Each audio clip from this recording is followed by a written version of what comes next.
ኢየሱስ እንዲህ ብሎ አስተምሮ አንተ ግን የማትቀበለው አለ አክሊል አንተና ቤተክርስቲያን የምትሉት ካለ ይሄው በ4000 ምናምን ሰው ፊት ኑና አሁን ትነግሩኛላችሁ የትኛው ፕሮቴስታንት ወንድሞቼ ኑና ኢየሱስ ክርስቶስ እንዲህ ብሎ አስተምሮ የኦርቶዶክስ ቤተክርስቲያን ግን እንዲህ አልቀበልም ብለዋለች የምትሉት ካለ ኑና ሳይ እኔ ግን ኢየሱስ እንዲህ ብሎ አስተምሮ እናንተ ግን አልቀበልም ብላችሁታል ስለዛ በኢየሱስ አታምኑ ክርስቶስ ኢየሱስ የሆነ ነገር ተናግሮ አልቀበልም ካላችሁት ሌላ ነገሩን ብትቀበሉ ራሱ ይሄን በዚህኛው ስለካዳችሁት ክርስቶስን ክዳችሁታል የሚል ታርጋ ሊለጠፍባችሁ ይችላል ነው አዎ ተሟገተ ተከራከረ ይላል አይደል የቱን ነው የምትቀበለው የትኛውን የቃሉን ትርጉም የምትቀበለው ቶታሊ የግዙም ትክክል አይደለም ብዬ ነው ማስበው እኔ ክብር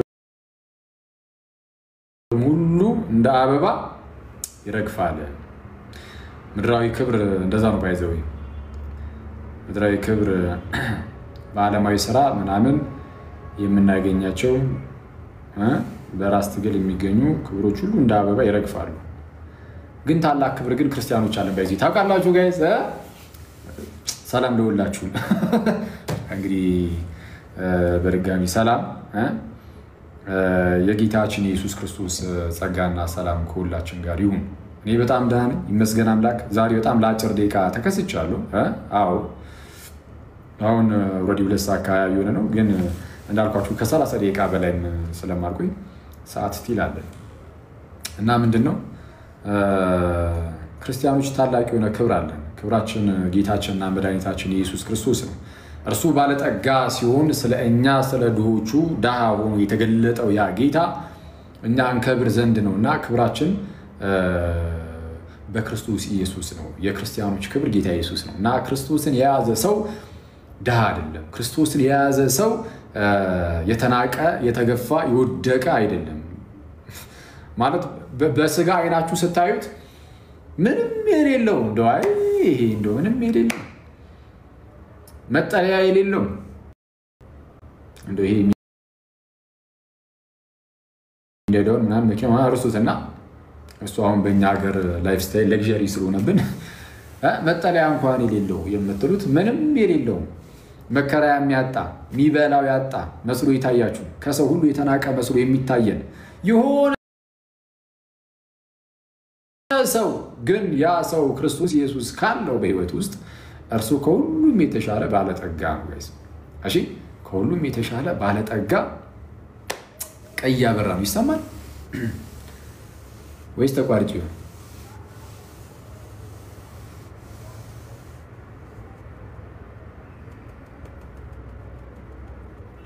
ይሰማል ጋይስ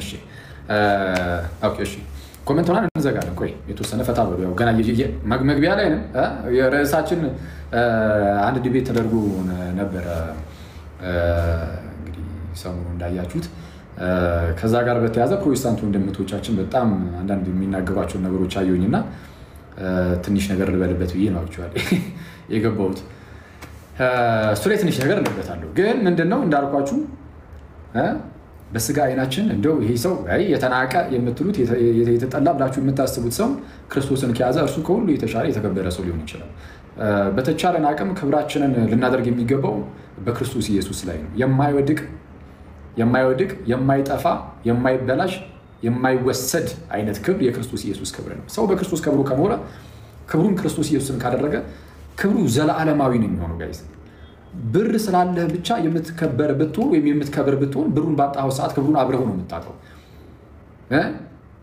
የፈለከውን አይነት ክብርና አግኝ በገንዘብም በሌላውም በእውቀቱም በምን የፈለከውን ያህል ክብር አቆም የተናቆም ስል እንዳልኳችሁ በስጋ ስናየው የሁሉም ነፍስ በቃ አንድ ነው ኦኬ ይቆራረጣል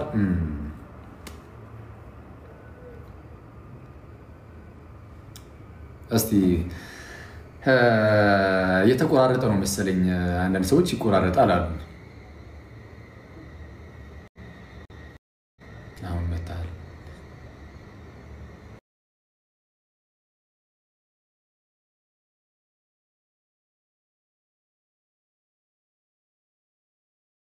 ነው ከተባለ የክርስቶስ ሆኖ መኖር ክብርን ክርስቶስን አድርጎ መኖር እሱ ግን በእግዚአብሔር ፊት ዋጋ ያሰጣል ክርስቲያናዊ የሆነ ህይወትን መኖር በቅድስና ህይወት መመላለስ እሱ ትልቁ ነገር በህይወታችን ውስጥ ጋይስ የቅድስና ህይወትን የመሰለ ነገር የለም።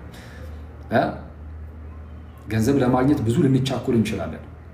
ብዙ ክብሮችን ለማግኘት በሰው ፊት ክቡር ሆኖ የሆነ ለመከበር ስንል ብዙ ልንኳትን እንችላለን። ብዙ ዕውቀቶችን ለማግኘት ብዙ ልንጥር እንችላለን። ጋይስ የቅድስናውን ነገር ግን ልናስብበት ይገባል። እነዚህ በጣም አብዝተን የምንፈልጋቸው ነገሮች ሁሉ በሞትን ቅጽበት የሚለዩን ከሞት የማያተርፉን በቃ በሞትን ሰዓት የማያውቁን የሚክዱን ነገሮች ናቸው። ኮመንቱን ዘጋሹ በምን አውቃለሁ ኔትወርክ ሲጠፋ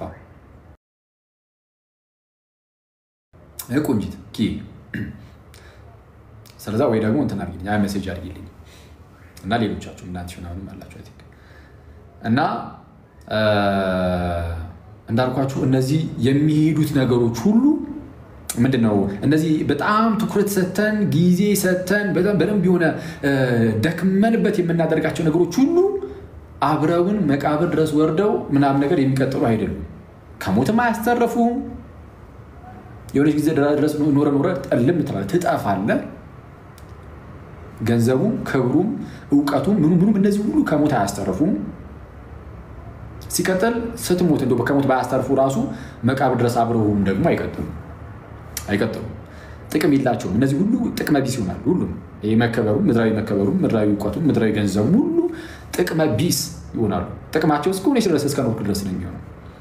እና እነዚህ ነገሮች አያስፈልጉም እያልኩ አይደለም። ምድር ላይ እስከ ኖርክ ድረስ ይጠቅማል፣ ግን በአግባቡ ታደርጋቸዋለህ።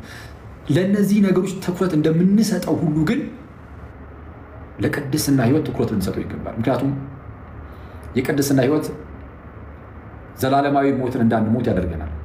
የቅድስና ህይወት ለዘላለም ከክርስቶስ ጋር እንድንኖር ያደርገናል። ጋይስ ከሞትንም በኋላ በጌታ ፊት ስንገለጥ አብሮ የሚሄደው የቅድስና ህይወት ነው። የጠራችሁ ቅዱስ እንደሆነ እናንተ በኑሯችሁ ሁሉ ቅዱሳን ሁኑ ተብሎ እንደተነገረ አስቀድሞ በዘሌዋውያን በኋላ ጴጥሮስ እንደደገመው የጠራን ቅዱስ ነውና እኛም በኑሯችን ሁሉ ቅዱሳን እንድንሆን ተጠርተናል።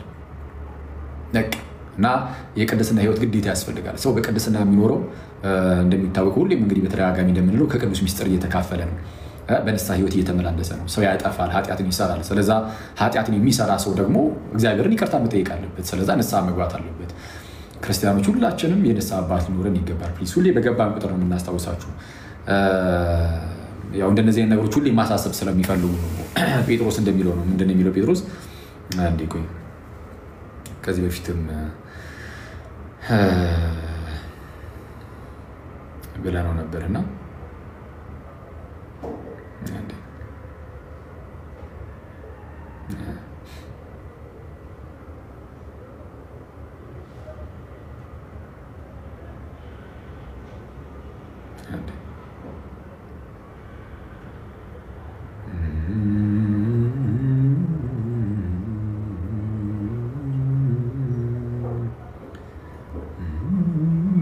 ሁለተኛ የጴጥሮስ መልእክት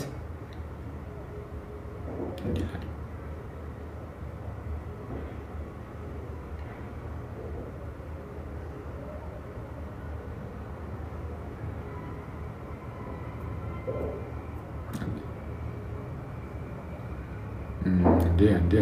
እንዴ አችንን በመን ብቻ እንትን በል ወደ ዋናው ርዕሳችን እንግባ።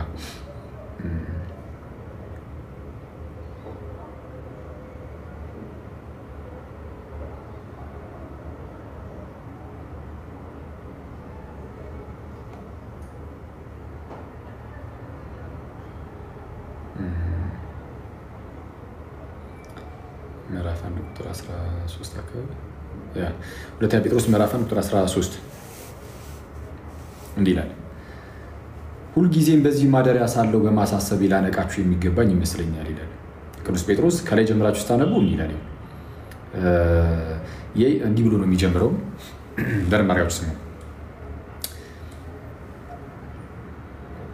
የኢየሱስ ክርስቶስ ባሪያና ሐዋርያ የሆነ ስምዖን የኢየሱስ ክርስቶስ ባሪያና ሐዋርያ የሆነ ስምዖን ጴጥሮስ በአምላካችንና በመድኃኒታችን በኢየሱስ ክርስቶስ ጽድቅ ካገኘነው ጋር የተካከለ የክብር እምነትን ላገኙ የመለኮቱ ኃይል በገዛ ክብሩና በበጎነቱ የጠራንን በማወቅ ለሕይወትና እግዚአብሔርንም ለመምሰል የሚሆነውን ነገር ሁሉ ስለሰጠን በእግዚአብሔርና በጌታችን በኢየሱስ ዕውቀት ጸጋና ሰላም ይብዛላችሁ ብሎ ሰላምታን ካቀረበ በኋላ እንዲህ ይላል ስለ ክፉ ምኞት በዓለም ካለው ጥፋት አምልጣችሁ ከመለኮት ባህሪ ተካፋዮች በተስፋ ቃል እንድትሆኑ በእነዚያ ክብርና በጎነት የተከበረና እጅግ ታላቅ የሆነ ተስፋን ሰጠን መድኃኒታችን ማለት ነው። እሺ ስለዚህም ምክንያት ትጋትን ሁሉ እያሳያችሁ በእምነታችሁ በጎነትን ጨምሩ።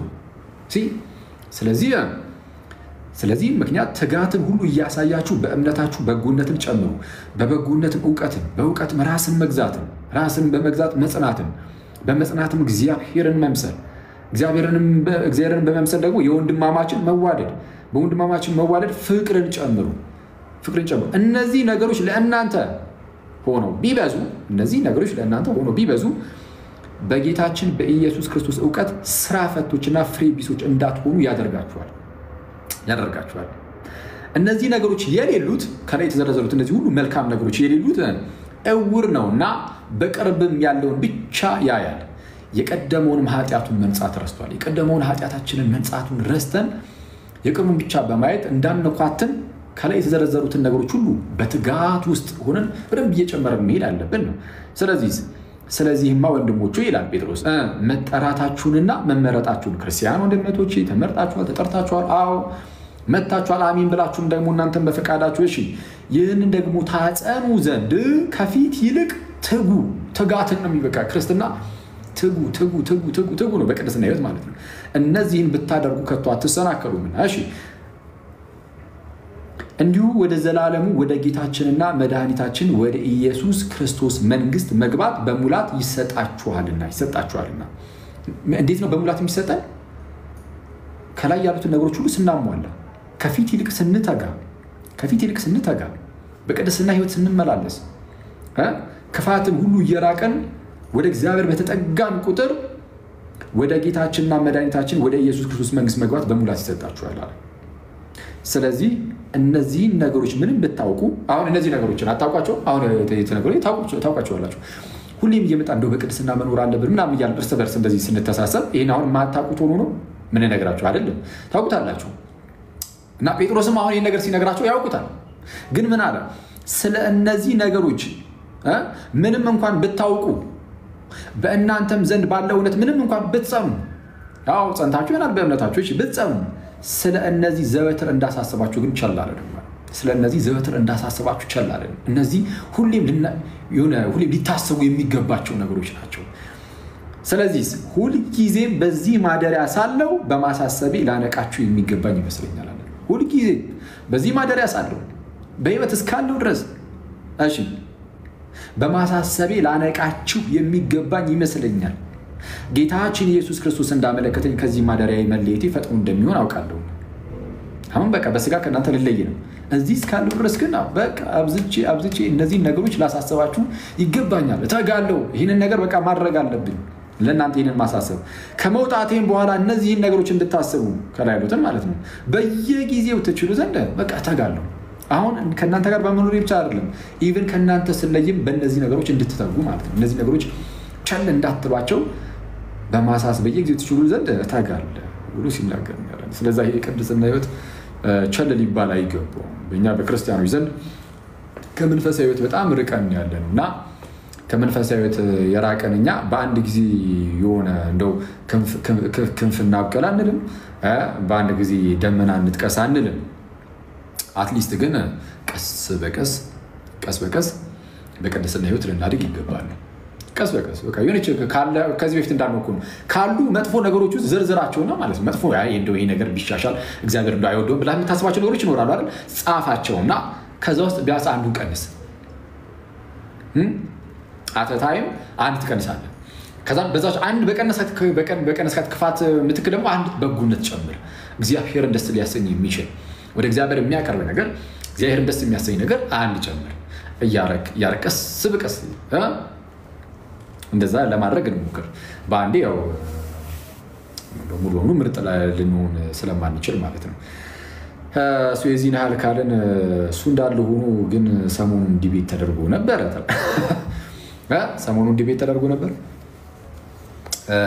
የዲቤቱ ርዕስ እንግዲህ የውይይቱ ርዕስ ምንድን ነው?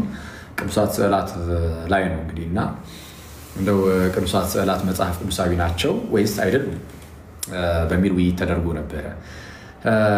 እውነቱን ለመናገር ውይይቱን ሙሉን ላይ አልቻልኩም። አጋጣሚ ሆኖ በሰዓቱ በራሴ አንድ አስቸጋሪ ሁኔታ ልከታተላቸውም አልቻልኩም። ግን የተወሰነ ግን አዩኝና አኪል ነው በቃ አስቀድመ ሙሉን የሚል ሰው ሊኖር ይችላል። ትክክል ናችሁ እረዳለሁ። ግን እሺ ምንድነው እሺ ምን ይባላል? እሺ ሰው ካየሁት አንፃር ግን ትንሽ ሊድበትና ሙሉን አይተነው የተለየ ነገር ካለ እንመጣበታለን። ግን እውነቱን ለመናገር ያው ተመሳሳይ እንደሆነ በደንብ ሰምቻለሁ። ምንድነው እየተባለ ያለው? ፕሮቴስታንት ወንድሞቻችን እንደው በዚህ ውይይት ላይ እንደው ድል አድርገናል ብቻ ሳይሆን ደግሞ እውነት ያለው በፕሮቴስታንቱ ዘንድ ነው። ስለዚህ እንደው ክርስቲያኖች ውጡ ከዛ ቤተ እምነትና ጥያቄ ተፈጥሮባችሁም ቢሆን ያ ጥያቄ ተፈጥሮባችሁ ደግሞ ካላችሁበት እምነት ወጣችሁ ወደ ፕሮቴስታንት ነው እንደው መምጣት ያለባችሁ የሚመስል እኔ በጌታ በኢየሱስ አይ ጥሩ ነው። ግን እኔ አትሊስት ደስ ያለኝ ነገር ምንድነው ወደ እንደዚህ አይነት ድፍረት ትንሽ እንኳን መለስ ማለታችሁ ጥሩ ነው። ይሄ በጣም ገት ይፈልጋል፣ በጣም ወኔ ይፈልጋል እንዲህ ለማለት ክርስቲያኖችን ካላችሁበት ከቤተ ክርስቲያን ነቅላችሁ ወደ ፕሮቴስታንት ነው በጌታ በኢየሱስ እና ያውም ደግሞ በእንደዚህ አይነት ውይይት። እሺ አሁን እኔ ውይይቱ ላይ ሙሉ እንደዚህ የውይይት ሪቪው ልሰጥ አይደለም፣ ግን ከታዘብኳቸው ነገሮች ውስጥ ሁለት ነገሮችን ብቻ ላንሳ። አንደኛው ከአወያዩ ልጀምርና አወያዩ ወዳጄ ሰላም ላንተ ይሁን። ምናልባት ይሄ ነገር የሚደርሰው ከሆነ ወይም የሚከታተል ከሆነ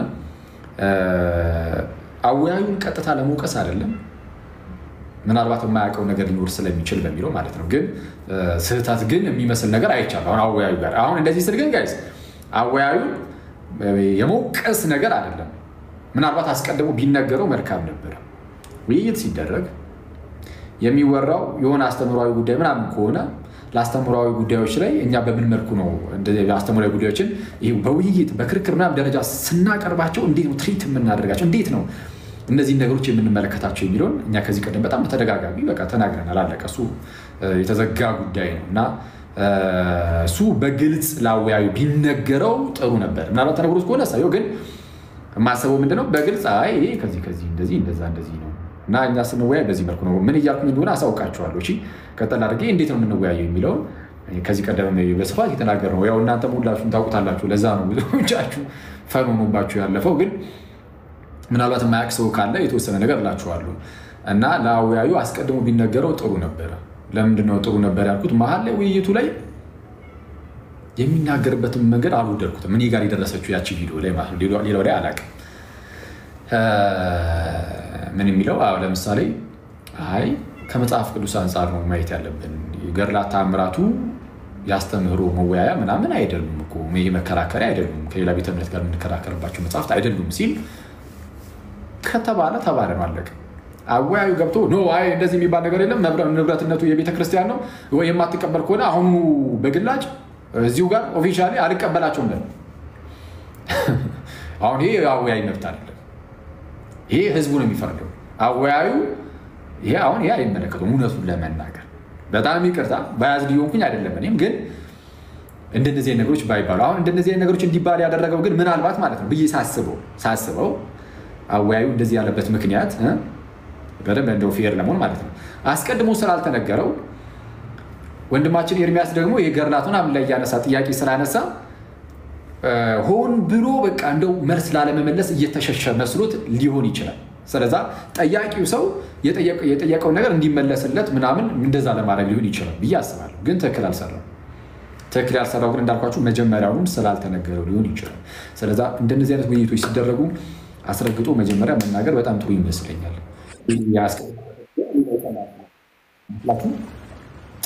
እኔ ይመስለኛል። ስለዚህ አሁን አወያዩን እየወቀስኩኝ አይደለም ማለት ነው። አይዊሽ ግን ይህን ነገር ቢረዳው ጥሩ ነበር። ሰው ሁለተኛው ሀሳብ ግን እኔ አሁን ገድላት ተአምራት ተነስቶ ሰው በዚህ ደረጃ ማለት ስለ ገድላት ተአምራት እሺ ትንሽ ነገር ልበላችሁ። እንግዲህ ያው እንደታውቁታላችሁ ስለምታውቁት አንድ ደቂቃ ብቻ ነው የማወራው። እነዚህ ገድላት ምናምን ድርሳናት ምናምን መጽሐፍት አሉ በቤተክርስቲያናችን ውስጥ የቤተ ክርስቲያን ናቸው መጽሐፍቱ። አዎ የኛ ናቸው የኦርቶዶክሳውያን መጽሐፍት ናቸው። እነዚህን እናምናለን የኛ መጽሐፍት ብሉ እናምናለን። ግን እነዚህ መጽሐፍት ራሳቸው ምንድናቸው የሚለው ግን ማወቅ መረዳት ይጠይቃል። ለምሳሌ የገድል መጽሐፍ ከሆነ የአንድ የቅዱስ አባት ወይም እናት የህይወት ታሪካቸው ሆኖ ግን ኖርማል ዓለማዊ የህይወት ታሪክ አይደለም፣ ተጋድሏቸውን የሚያሳይ ነው። የህይወት ታሪካቸው ከተባለ ክርስቶሳዊ የሆነው የህይወት ታሪክ ማለት ነው። ክርስቶስን በምሳሌ ህይወት ውስጥ የሚጋደሉ ተጋድሎ ምናምን አለ አይደለ? እሱ እንዴት ነው ክርስቶስ በምሳሌ ህይወት ውስጥ ለማደግ የሞከሩት የሚለውን ነገር ምንድነው የተዘገበበት ነው ወይም የሚመዘገብበት ነው። እና እንደዚህ የሚመስሉ ነገሮች በጣም እንግዲህ በርካታ መጽሐፍት አሉ። በዚህ ገድላት መጽሐፍት እና ለክርስቲያኖች በጣም ጠቃሚ ናቸው። በደንብ እያዩ ክርስቲያኖች እንደነዚህ መጽሐፍትን ይጠቀሙባቸዋል። እንኳን እኛ ቅዱስ አትናቴዎስ ቅዱስ አትናቴዎስ ማለት ኢማጂን ካቶሊክ ኦርቶዶክስ ምናምን ተብሎ ሳይለያይ ምናምን እንደዚህ አይነት ነገሮች ሳይኖሩ በፊት የነበረ አራተኛው ክፍለ ዘመን ላይ የነበረ ታላቅ አባት ነው። እና ያ ታላቅ የሆነው ቅዱስ አባት አትናቴዎስ እንጦንስ በሰዓቱ በሱ ሰዓት እንጦንስ የሚባል አንድ ገዳማዊ አባት ነበር።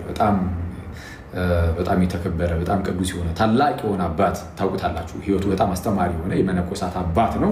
እና የእንጦንስን የህይወት ታሪኩን ሰማና ቅዱስ አትናቴዎስ አይ በቃ ይሄ ያስተምራል አለ። ይሄ ብዙዎችን ወደ ክርስትና የሚመልስ ወደ ገዳማዊ ህይወት የሚመልስ ህይወት ነው ያለው እንጦንስ። ስለዚህ የእንጦንስን ህይወት ታሪኩን ያንን ተጋድሎውን ጻፈው።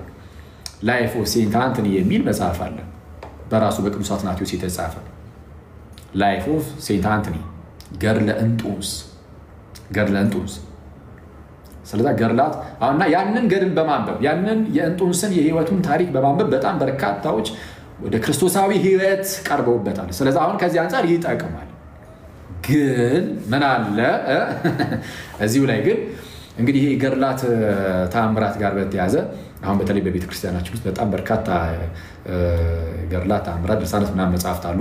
በገድላት ተአምራት ምናምን ስም ደግሞ የቤተ ክርስቲያን ያልሆነም ደግሞ ሊኖር ይችላል። የሆኑ ግለሰቦች የሚያሳትሙትም ሊኖር ይችላል። አብዛኛው እንደዛ ነው ለመናገር ብዙ አሉ። በቃ በግለሰቦች ይታተማሉ አብዛኛው አለ ግን ብዙ ግን አሉ በግለሰቦች ይታተማሉ። ከዛም የሊቃውንቱ ጉባኤ ቼክ ላይ ያደርጋቸው ይችላል ወይም ላይ ያርማቸው ይችላል። ነዛ ነው የሆነ ሰዓት ላይ ጉባኤ ተደርጎ ጳጳሳት ምናምን በተሰበሰቡበት ሊቃውንቱ ጉባኤው መጽሐፍቱን ያርም የሚል ትእዛዝ ወጣው እና ሳይታረሙ የሚወጡ መጽሐፍት ሊኖሩ ይችላሉ። ያም ሆኖ ግን ማለት ነው እነዚህ ገድላት መጽሐፍት ምናምን እንዳልኳችሁ በቃ ጥቅማቸው ከዚህ አንፃር ተአምር ከተፈጠረም ምናልባት የተአምራት መጽሐፍት ላይ ምናምን ማለት ነው የሆነ ተአምርን ሰምተን እዛ ላይ ያለውን ተአምር አይተን እግዚአብሔርን እንድናመሰግንበት ምናምን የተሰጡ ናቸው አብዛኞቹ ማለት ነው። እንደዛ ነውና እነዚህ መጽሐፍት ለዚህ አገልግሎት ይውላሉ እንጂ የሆነ ሃይማኖት ተነስቶ ስላሴ ላይ የክርስቶስ አምላክነት ላይ ወይም ሌሎች አስተምህሮዎቻችን ላይ እንደው ከሌሎች ቤተ እምነቶች ጋር መከራከሪያ ሆኖ የሚቀርቡ ግን አይደለም። አገልግሎታቸው እንደዛ አይደለም ነው። አክሊል ይሄንን አንተ ነው የምትለው የሚል ሰው አለ? እንደዛ የሚል ሰው ካለ ማስረጃ መስጠት ይችላል። በቤተ ክርስቲያን ውስጥ ገድላት ተአምራት ምናምን የሃይማኖት መከራከሪያ እንዳልሆኑ ማስረጃዎች አሉ። እኛ አይደለም ያለው ወይም ደግሞ አሁን ላይ ያሉ መምህራን አሁን ትልቅ መምህራንም ይሄን ነገር ወጥተው ተናግረዋል በግልጽ አይደለ? ግን እነሱ ብቻም አይደለም ያሉት ከነሱ በፊትም በኢትዮጵያ ቤተክርስቲያን ታሪክ ውስጥ ከዚህ በፊትም እንደዚህ አይነት ነገሮች አሉ። ምን ገድላት ተአምራት የሃይማኖት መከራከሪያ አይደሉም የሚል ለምሳሌ ከዚህ ቀደም ከነሳናቸው ውስጥ ለምሳሌ በቦሩ ሜዳ ክርክር ተደረገ በዚህ በኢትዮጵያ ውስጥ ማለት ነው። እና ክርክር ተደረገ። ክርክሩ በምን መካከል ነበረ? ኢየሱስ ክርስቶስ ቅድመ ዓለም ከአብ ተወልዷል አይደለ? ከዘላለሙ ማለት ነው። ቅድመ ዓለም ጀምሮ ከአብ የሚወለድ የሚወጣ ነው። ድህረ ዓለም ደግሞ ከእመቤታችን ከቅድስት ድንግል ማርያም ተወልዷል የሚል ትምህርት አለ። ሁለት ልደት የምንለው ይሄ ነው። ሌሎች ግን አይ በኋላ ደግሞ በጸጋ የሆነ ነገርም ስላለ ብለው ሶስተኛ ልደት የሚጨምሩ ተነስተው ነበር። ሁለቱ ተከራከሩ። እነዚህ መናፍቃኑ ሶስት ልደት ነው ኢየሱስ ያለው የሚሉ መናፍቃንን ተከራከሯቸው አባቶቻችን። ሲከራከሯቸው ሁለት ልደት ነው ኢየሱስ ክርስቶስ ያለው ሁለት ልደት ነው። በስጋ የሆነ ከእመቤታችን አምላክ እንደመሆኑ ከዘላለሙ የሆነ ከአብ የሆነ መወለድ አለ። እነዚህ ሁለት ልደታት ነው ያሉት ኢየሱስ ክርስቶስ የሚለውን ለማስረዳት አባቶቻችን ከቅዱሳት መጽሐፍት ከአባቶች መጽሐፍት እያደረጉ በደንብ በማስረጃ አድርጎ አስረዱ። ሲያስረዱ እነዚህ ሶስት ልደት አለ የሚሉ በሉ ማስረጃ እስቲ አምጡ ሲባሉ ምን ቢያመጡ ጥሩ ነው? ጋይስ እስቲ ገምቱ። ማስረጃ ሲባሉ ምን ቢያመጡ ጥሩ ነው? ማስረጃ ይሄ ለአሁኑ ጊዜ በጣም መማሪያ ነው። ይሄ ታሪክ እንኳን ይሄ ታሪክ ተፈጸመ ከዚህ ቀደም ይሄ ታሪክ ከሆኑ 100 ዓመታት በፊት ይሄ ታሪክ መፈጸሙ አሁን ላይ በጣም ትልቅ ጥቅም አለው። ለአሁኑ መማሪያ ነው። እነዚህ ሰዎች በሉ ማስረጃ አምጡ ሲባሉ ከብሉይ ኪዳን ሲባል የለም፣ ከሐዲስ ኪዳን ሲባል የለም፣ ከሊቃውንት ሲባል መጽሐፍ ቅዱስን ያብራሩ አባቶቻችን መጽሐፍት ማለት ነው። ለምሳሌ ልክ እንደና ሃይማኖተ አበው ሊሆን ይችላል ወይም ሌሎች አባቶቻችን መጽሐፍት ሲባል የለም።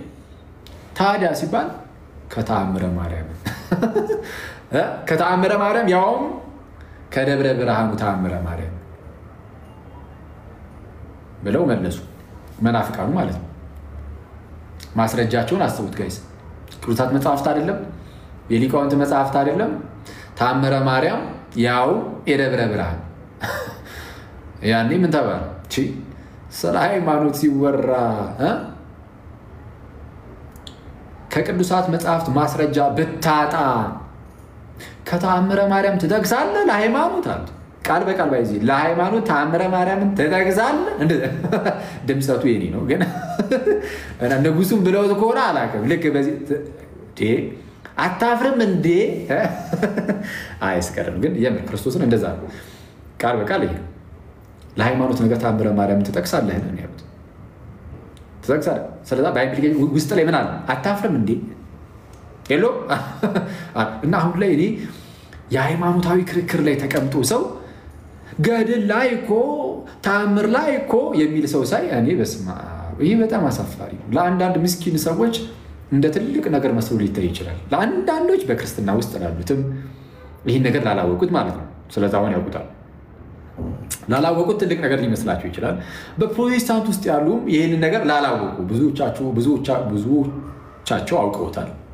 ያለን እምነት በጣም በተደጋጋሚ ስለነገርናቸው አውቀውት አንዳንዶቹ ዝም ብሎ ባላወቀ ካልሆነ በስተቀር ሌሎቹን እንደው ሌሎች ፕሮቴስታንት ወንድሞቻቸውን እንደው ለማጽናናትና ወደ ቤተክርስቲያን እንዳይመለሱ ለማድረግ ያህል ካልሰሩበት በስተቀር ያውቁታል ብዙዎቹ። እና ግን አንዳንድ ፕሮቴስታንቶች የማያውቁ ግን አሉ። እና ለነሱ ትልቅ ነገር ሊመስል ይችላል። እንደው ገድል ላይ እኮ ተአምር ላይ እኮ እየተባለ ለሃይማኖት ነገር ክርክር ስትከራከር ማለት ደስ ሼምፉል።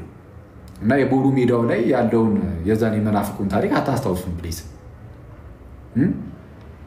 ለሃይማኖት ነገር ከምታስተምርባቸው ከአራቱ ጉባኤያት ብታጣሉ። ከአራቱ ጉባኤያት ማለት ብሉይ ኪዳን፣ ሐዲስ ኪዳን፣ መጽሐፍተ ሊቃውንትና መጽሐፍተ መነኮሳት። ከነዚህ ከአራቱ ጉባኤያት ብታጣ ከተአምረ ማርያም ለሃይማኖት ነገር ትጠቅሳለህ ተብሎ ነው የተባለው ወይም ይቀርብ እና አይመጣውም ማለት ነው። መልአከ ብርሃን አድማሱ ጀንበሬ የተሰኙ ወይም የተባሉ የኢርሳላችን ታላቅ አባትም እንደዚሁ መርሎተ አሚን በተባለ ዕውቅ መጽሐፋቸው ላይ እንደተናገሩትም ለሃይማኖት ክርክር የሚቀርቡት ቅዱሳት መጽሐፍት 10 መጽሐፍት ብሉያትና ሐዲሳት ብቻ ናቸው ይላሉ። መጽሐፍ ቅዱስ ብሉይ ኪዳንና ሐዲስ ይሉና ተጨማሪ አድርገው የሚያስቀምጡት ነገር ግን አለ እዛው ጋር ምን ገድልና ተአምር እና ድርሰት ነው አይደለም። ተጨማሪ አድርገው ያስቀምጡት ምን ነው? እነዛ ቅዱሳት መጽሐፍት ብሉያትና ሐዲሳት የተብራሩባቸው የሊቃውንት መጽሐፍት ከነዚህ ውጪ ለሃይማኖት መከራከር ሆኖ የሚቀርብ የለም ይላሉ መልአከ ብርሃን አድማሱ ጀንበሬ በመርሎተ አሚን መጽሐፋቸው ላይ። ይሄንን የሚለው አክሊል ነው። አሁን ላይ ያሉ አንዳንድ መምህራን ናቸው አይደል?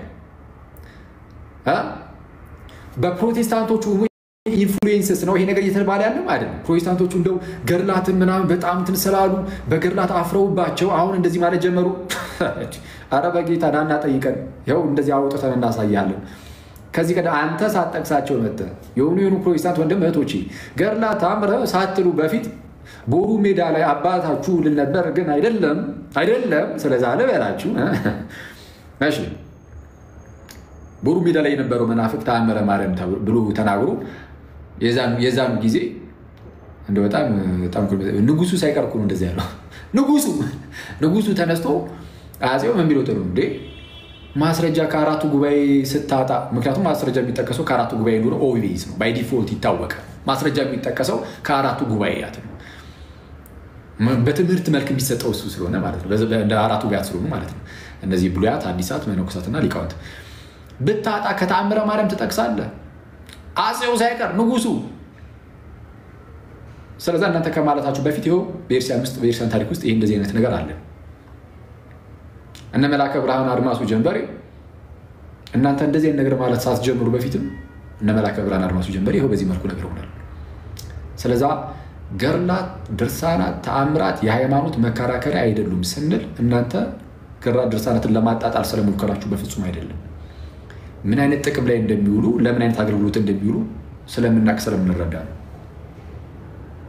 ኦኬ ነው በቃ የሃይማኖት መከራከሪያ ካልሆኑ አውጡና ጣሏቸው የሚል ሰው አለ። ለምን መጽሐፍቶች ግዴታ የሃይማኖት መከራከሪያ መሆን አለባቸው ያለው ማን ነው? መጽሐፍት ሁሉ የሃይማኖት መከራከሪያ መሆን አለባቸው ያለው ማን ነው? ቤታችሁ ውስጥ ያስቀመጣችኋቸውን የፕሮቴስታንት የተለያዩ መጽሐፍት ሁሉ በቃ መከራከሪያዎች ናቸው? ነሰሰርሊ መከራከሪያዎች አይደሉም። መከራከሪያዎች አይደሉም። ሰው ግዴታ መጽሐፍቱ መከራከሪያ ካልሆኑ አይባልም። መከራከሪያ የሆኑ መጽሐፍት አሉ። ለህይወት ብቻ ተኮር የሆኑ ለህይወት የሚጠቅሙ ደግሞ መጽሐፍት አሉ። በጥንቷ ቤተክርስቲያን አይደለም ገድላት ተአምራትና ቅዱሳት መጽሐፍት ውስጥ ራሱ ማለት ነው በተለይ ብሉያት ላይ ምናምን አንዳንዱን መጽሐፍት ለሃይማኖት ይሄ ለዶክትሪናል ለሆኑ ነገሮች ሳይሆን ለህይወት ብሎ ተለይቶ የሚቀመጡ መጽሐፍት ነበሩ። ከቅዱሳት ከብሉያት መጽሐፍት ውስጥ ሳይቀር ማለት ጥንት ላይ እንደ ቅዱሳት ማቴዎስ ምናምን እንዳስቀመጡት ማለት ነው። ስለዚህ ምንድነው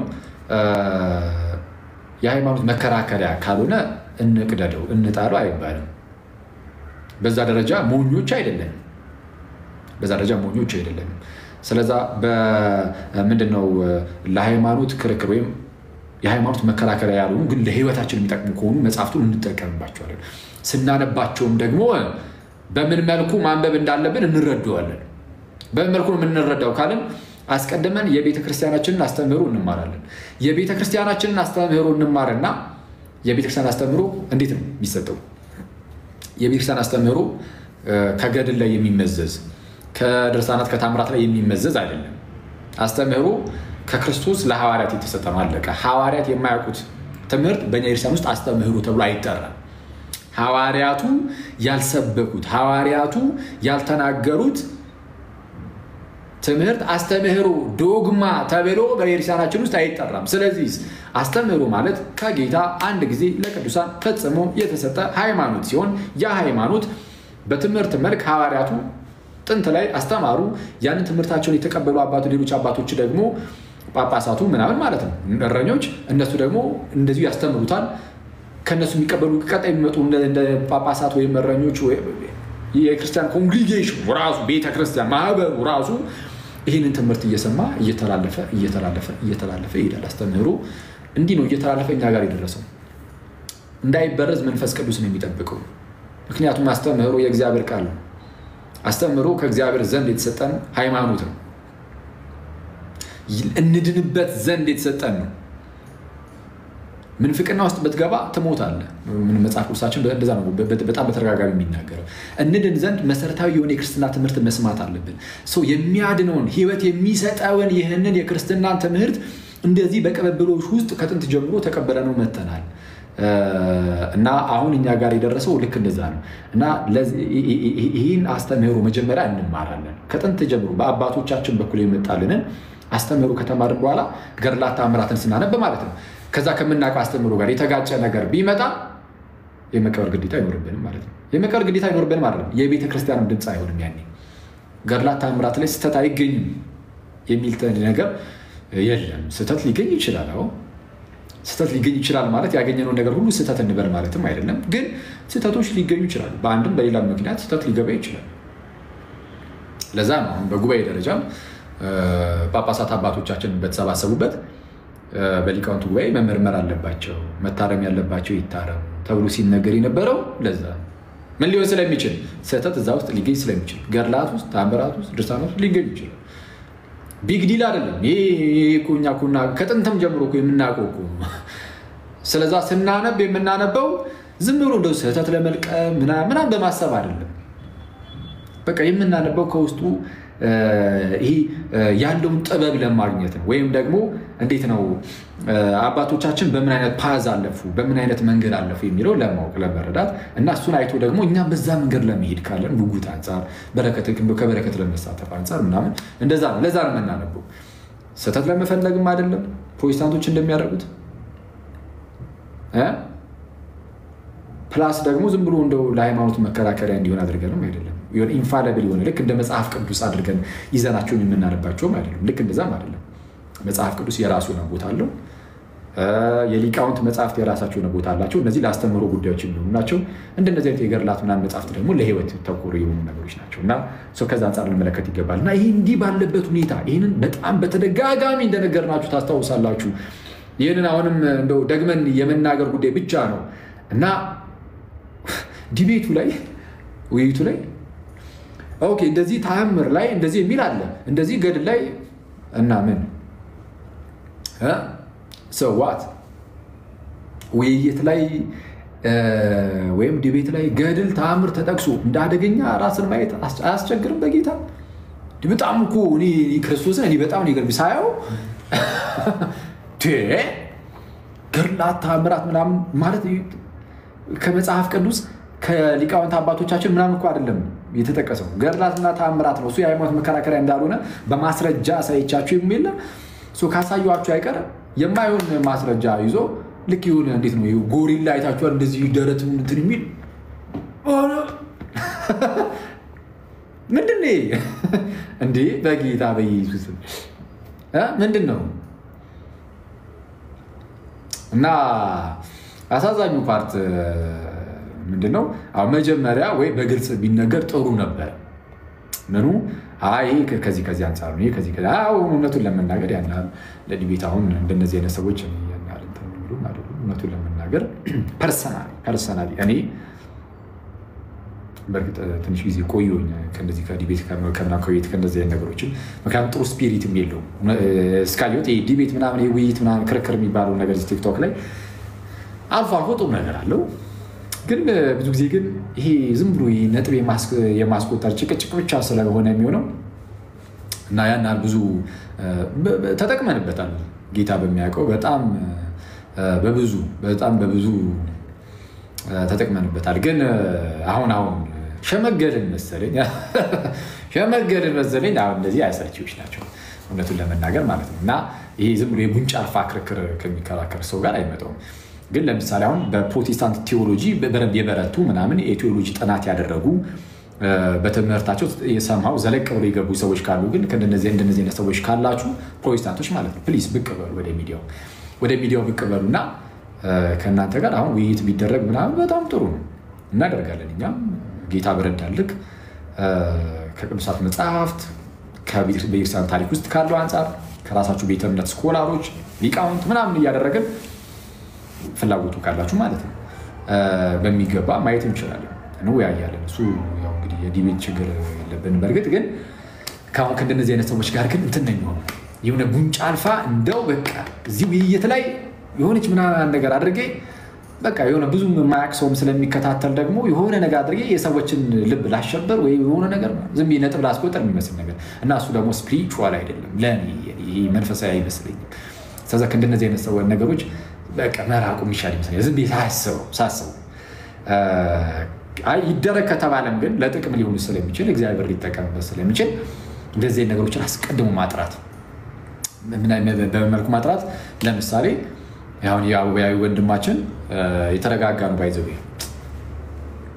ጥሩ ደስ የሚል አወያይ እንደሆነ አይቻልም ቅድም ትንሽ ቅር ያለኝ ፓርቱ ምንድነው ይሄንን ነገር ስለማያውቀው ይሄንን ጉዳይ ትንሽ ሳይድ አደረገ ግን እንዳልኳችሁ ስለማያውቀው ነው በሚለው ስለማያውቀው ይሄንን ጉዳይ ለዛ ነው በሚለው ነው የምንይዘውና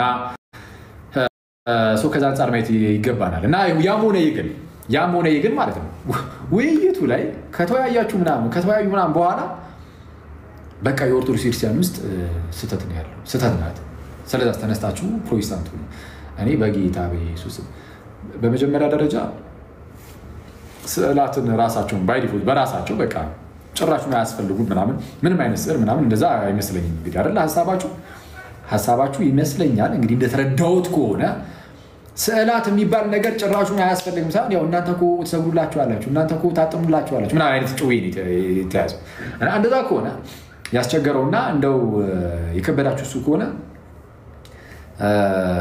ያው እንደዛ ነው ብዬ ነው ማሰቡ ምክንያቱም ኖርማል ራንደም ስዕል ዝም ብላችሁ ከሆነ የራሳችሁን ፎቶአችሁን ላትይዙ ነው ማናቸውም አይነት ምስል ለላንተ አታድርግ የሚለውን የዘጸአቱን 20 ከያዝን ሊትራሊ ቀጥታ ከወሰድነው የማናቸውንም አይነት ስለሚል የራስህን ፎቶ ቤት ውስጥ ላሰቀል ነው አይደል? ስለዚህ ምንም አይነት ስዕልን ዝም ብሎ በደፈና የመቃወም ሳይሆን ዝም ብዬ ሰረዳው እንግዲህ ሐሳባችሁን አይ ስለምትሰግዱላቸውና ምናምን እንደዛ ነው ከሆነ ሐሳባችሁ በመጀመሪያ በቃ ኖርማል ስዕላቱ ላይ ብቻ እንደው ስዕል ስለሆነ ብቻ ካልሆነ ሐሳባችሁ በዛ ድረስ መሄዳችሁ ጥሩ ነው። እሱ መጀመሪያ አስቡት። ስዕላትን ልትቀበሉ እንደምትችሉ ግን ይሄ የሚሰገድላቸው ምናምን ግን እንደዛ ብለን ግን አናስብም ካላችሁ ማለት ነው። ከዛ ውጪ ግን ይሰገድላቸዋል ወይ ምናምን እንግዲህ በስዕላት ፊት ክርስቲያኖች ይሰግዳሉ። ግን ሲሰግዱ ግን የሚሰግዱት ምንን እያሰቡ ነው? ስዕላት እንደ መስኮት ይሆኑና ሁሌም የሚባል ስለሆነ ስለ ስዕላት ላስተምራችሁ ልንማማርም አልገባው ምንቱ ለመናገር ስዕላት እንደ መስኮት ናቸው። የክርስቶስን የስቅለቱን ስዕል ክርስቶስን የስቅለቱን ስዕል ሳይ የወንድማችን የኤርሚያስ ስዕል ፕሮፋይል ፒክቸሩ ተዛለ ወንድማችን የኤርሚያስ ፕሮፋይል ፒክቸሩ ከበፊትም ጀምሮ ነው እንግዲህ አይደል መሰለኝ የክርስቶስ ኢየሱስ እንደዚህ የተሰቀለበት ስዕል ነው ፕሮፋይል ፒክቸሩ። ስለዚህ ዝም ብሎ ስዕልን የመቃወም አይደለም ያልኩት ለዛም ጭምር ነው። እየተጠቀሙ ስዕልን ይጠቀማሉ እነሱ ስዕልን ይጠቀማሉ። ይሄ ቅርጽ ነገርን ይጠቀማሉ። ወደ ቸርቾቻቸው ብትሄዱ የመስቀል ምናምን አለ መጽሐፍ ቅዱስ ላይ መስቀል ቸርቾቻቸው ላይ መስቀል አድርጉ የሚል የለም። በርግጥ አለ ቸርቾቻቸው ላይ መስቀል አድርጉ የሚል መጽሐፍ ቅዱስ ላይ የለም፣ አልተጻፈም። ግን እናንተ ግን ታደርጋላችሁ። ያን በማድረጋችሁ አንቃወማችሁ። እያንዳንዱ ነገር መጽሐፍ ቅዱስ ላይ ቃል በቃል እንደው እንደዚህ ብሎ መጽሐፍ አይጠበቅበትም። ይሄው አልተጻፈም። ያልተጻፈ ነገር ልክ ወደ ቤተ እምነቶቻችሁ ስትሄዱ ወደ ጸሎት ቤቶቻችሁ ምናምን የመስቀል ምልክት አለ እና ጤናማ ነው። ያንን የምናደርገው እኮ ለምልክት ነው እኮስ ምልክት እንዲሆነ የመስቀል ምልክት ስራ ያለ ቃል በቃል መጽሐፍ ቅዱስ ላይ አለ የለም ግን ታደርጉታላችሁ እና አንቃወማችሁም እሱን በማድረጋችሁ። እኛ ጋር ስትመጡ ያለው ነገር ምንድነው? አሁን ትንሽ ቅር ያላችሁ መስገድ ምናምን አይደል እንዳልኳችሁ በመስቀል ፊት ስንሆን ጌታ ኢየሱስ እንደተሰቀለ ሆኖ የተሳለበት ለምሳሌ ከሱ ፊት ስንቆም እሱ እንደ መስኮት ይሆንና የሚወስደን ክርስቶስ ኢየሱስ ራሱ በዕለተ ዓርብ በመስቀል ላይ ተሰቅሎ እኛ ስለማዳን እጆቹን ዘርግቶ እጆቹና እግሮቹን ተቸንክሮ ያለበት ያንን ነው የምናስበው። መስኮት ሆኖ ያንን እንድናስብ ብቻ ነው በቃ እንደዛ የምንጠቀመው።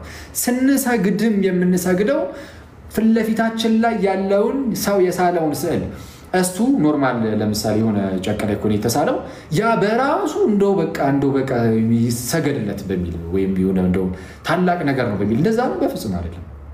ግን ከአገልግሎታቸው አንፃር አገልግሎታቸው እንደ መስኮትነት ነው ስላልኳችሁ ጌታ ኢየሱስን ዕለተ ዓርብ ላይ እንደተሰቀለ ሆኖ እጆቹ ዘርግቶ እዛ ጋር እያየ ነው ዘን በቅዱስ መስቀል ምልክት እያማተብን ስንሰግድ በጌታ ኢየሱስ ፊት እንደምንሰግድ እያሰብን ብቻ ነው የምንሰግደው። ስለዚህ ስግደት ሁሉ ወደ ክርስቶስ ይሄዳል። ለክርስቶስ ነው እየሰገድን ያለ ነው ማለት ነው። እንደዛ ከሆነ ለምሳሌ በሌሎች የቅዱሳን እና የእመቤታችን ስዕል ፊት ብናደርገው እንደ መስኮት ሆኖ እንዳልኳችሁ አሁንም የስዕላት አገልግሎት በቅዱሳን ህብረት ውስጥ እንዳለን የምናስብበት ነው። አለቀ። ክርስቲያን ወንድሞቼ እናንተ ያላችሁበት አሁን ያላችሁበት ህብረት የቅዱሳን ህብረት ይባላል። ከኛ በስጋ ተነጠለው የሄዱ አባቶቻችን እናቶቻችን ቅዱሳን አባቶቻችንና ቅዱሳን እናቶቻችን ከኛ ብዙ የራቁ አይደሉም።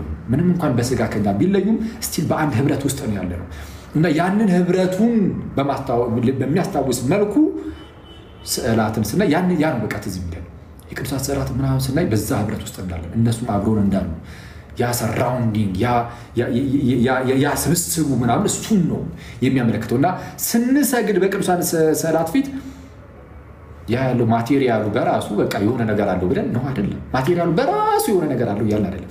በዛ ውስጥ እግዚአብሔር በዛ ስዕል ታምርን ቢያደርግ እሰየው ታምር ሊያደርግ ይችላል። እግዚአብሔርን ታምር አታድርግ አንለው። ልክ እንደተባለው ነው በሐዋርያት ሥራ ላይ እንደተነገረው የጳውሎስ ጨርቁን ይወስዱና ሰዎች ማለት ነው ከጳውሎስ ጨርቅ ይወስዱና ደዌ ላይ ሄደው ሲያስነኩት ደዌው ይፈወሳል። ኦኬ ጨርቁ በራሱ የሆነ ተአምራዊ የሆነ ማጂካል የሆነ ነገር የለውም። በቃ አለቀ። ጨርቁ ጨርቅ ነው፣ ልብስ ነው። ግን እግዚአብሔር በዛ በጨርቁ ውስጥ ተአምር የሚሰራ ከሆነ አንቃወመው። ማንን እናኛ ዘራ አንቃወም። በስዕላት በኩል እግዚአብሔር ተአምርን ቢያደርግ ያድርግ እሰየው። በቃ አንቃወመው። ተደረጉ የሚባሉ ተአምራት ሁሉ በየትኛው መጽሐፍ ላይ የተጻፈ ምንም አይነት ስተት የለባቸውም እያልኩኝ አይደለም። እኔ እንደዚህ አይነት ነገሮችን ዲፌንድ አናደርግም። ሁላችንም ማለት አናደርግም ስል እያንዳንዱ ነገር ምንም ስተት የለም በእያንዳንዱ ተአምር ውስጥ አንልም። ምናልባት ተአምራት ሲጻፉ ስህተት ሊገኝ ወይም ሊገባ ይችላል። ግን አንዴ የማለት ግን እግዚአብሔር አምላካችን በስዕላት ውስጥ ተአምራትን አያደርግም ማለት አይደለም። ይሄ በእኛ ሀገር ብቻ አይደለም፣ በውጭም ዓለም በየትኛውም ዓለም ተአምራትን እግዚአብሔር በስዕላት በኩል ሲያደርግ አይተናል እና ያደርጋል።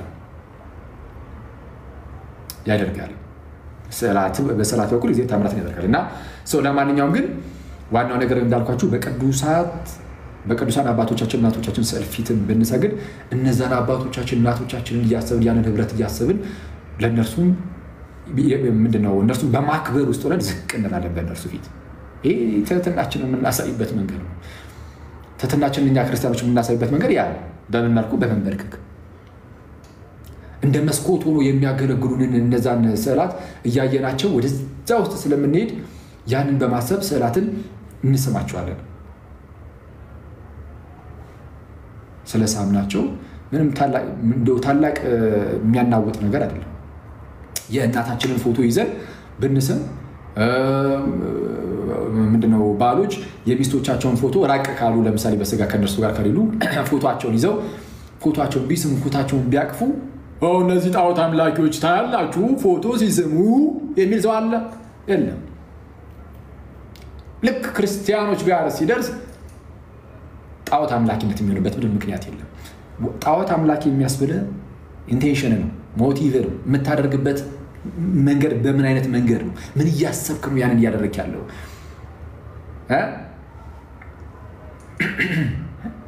ያንን ስታደርግ የምታደርገው እንደ አሕዛብ ልማድ ነው ወይ?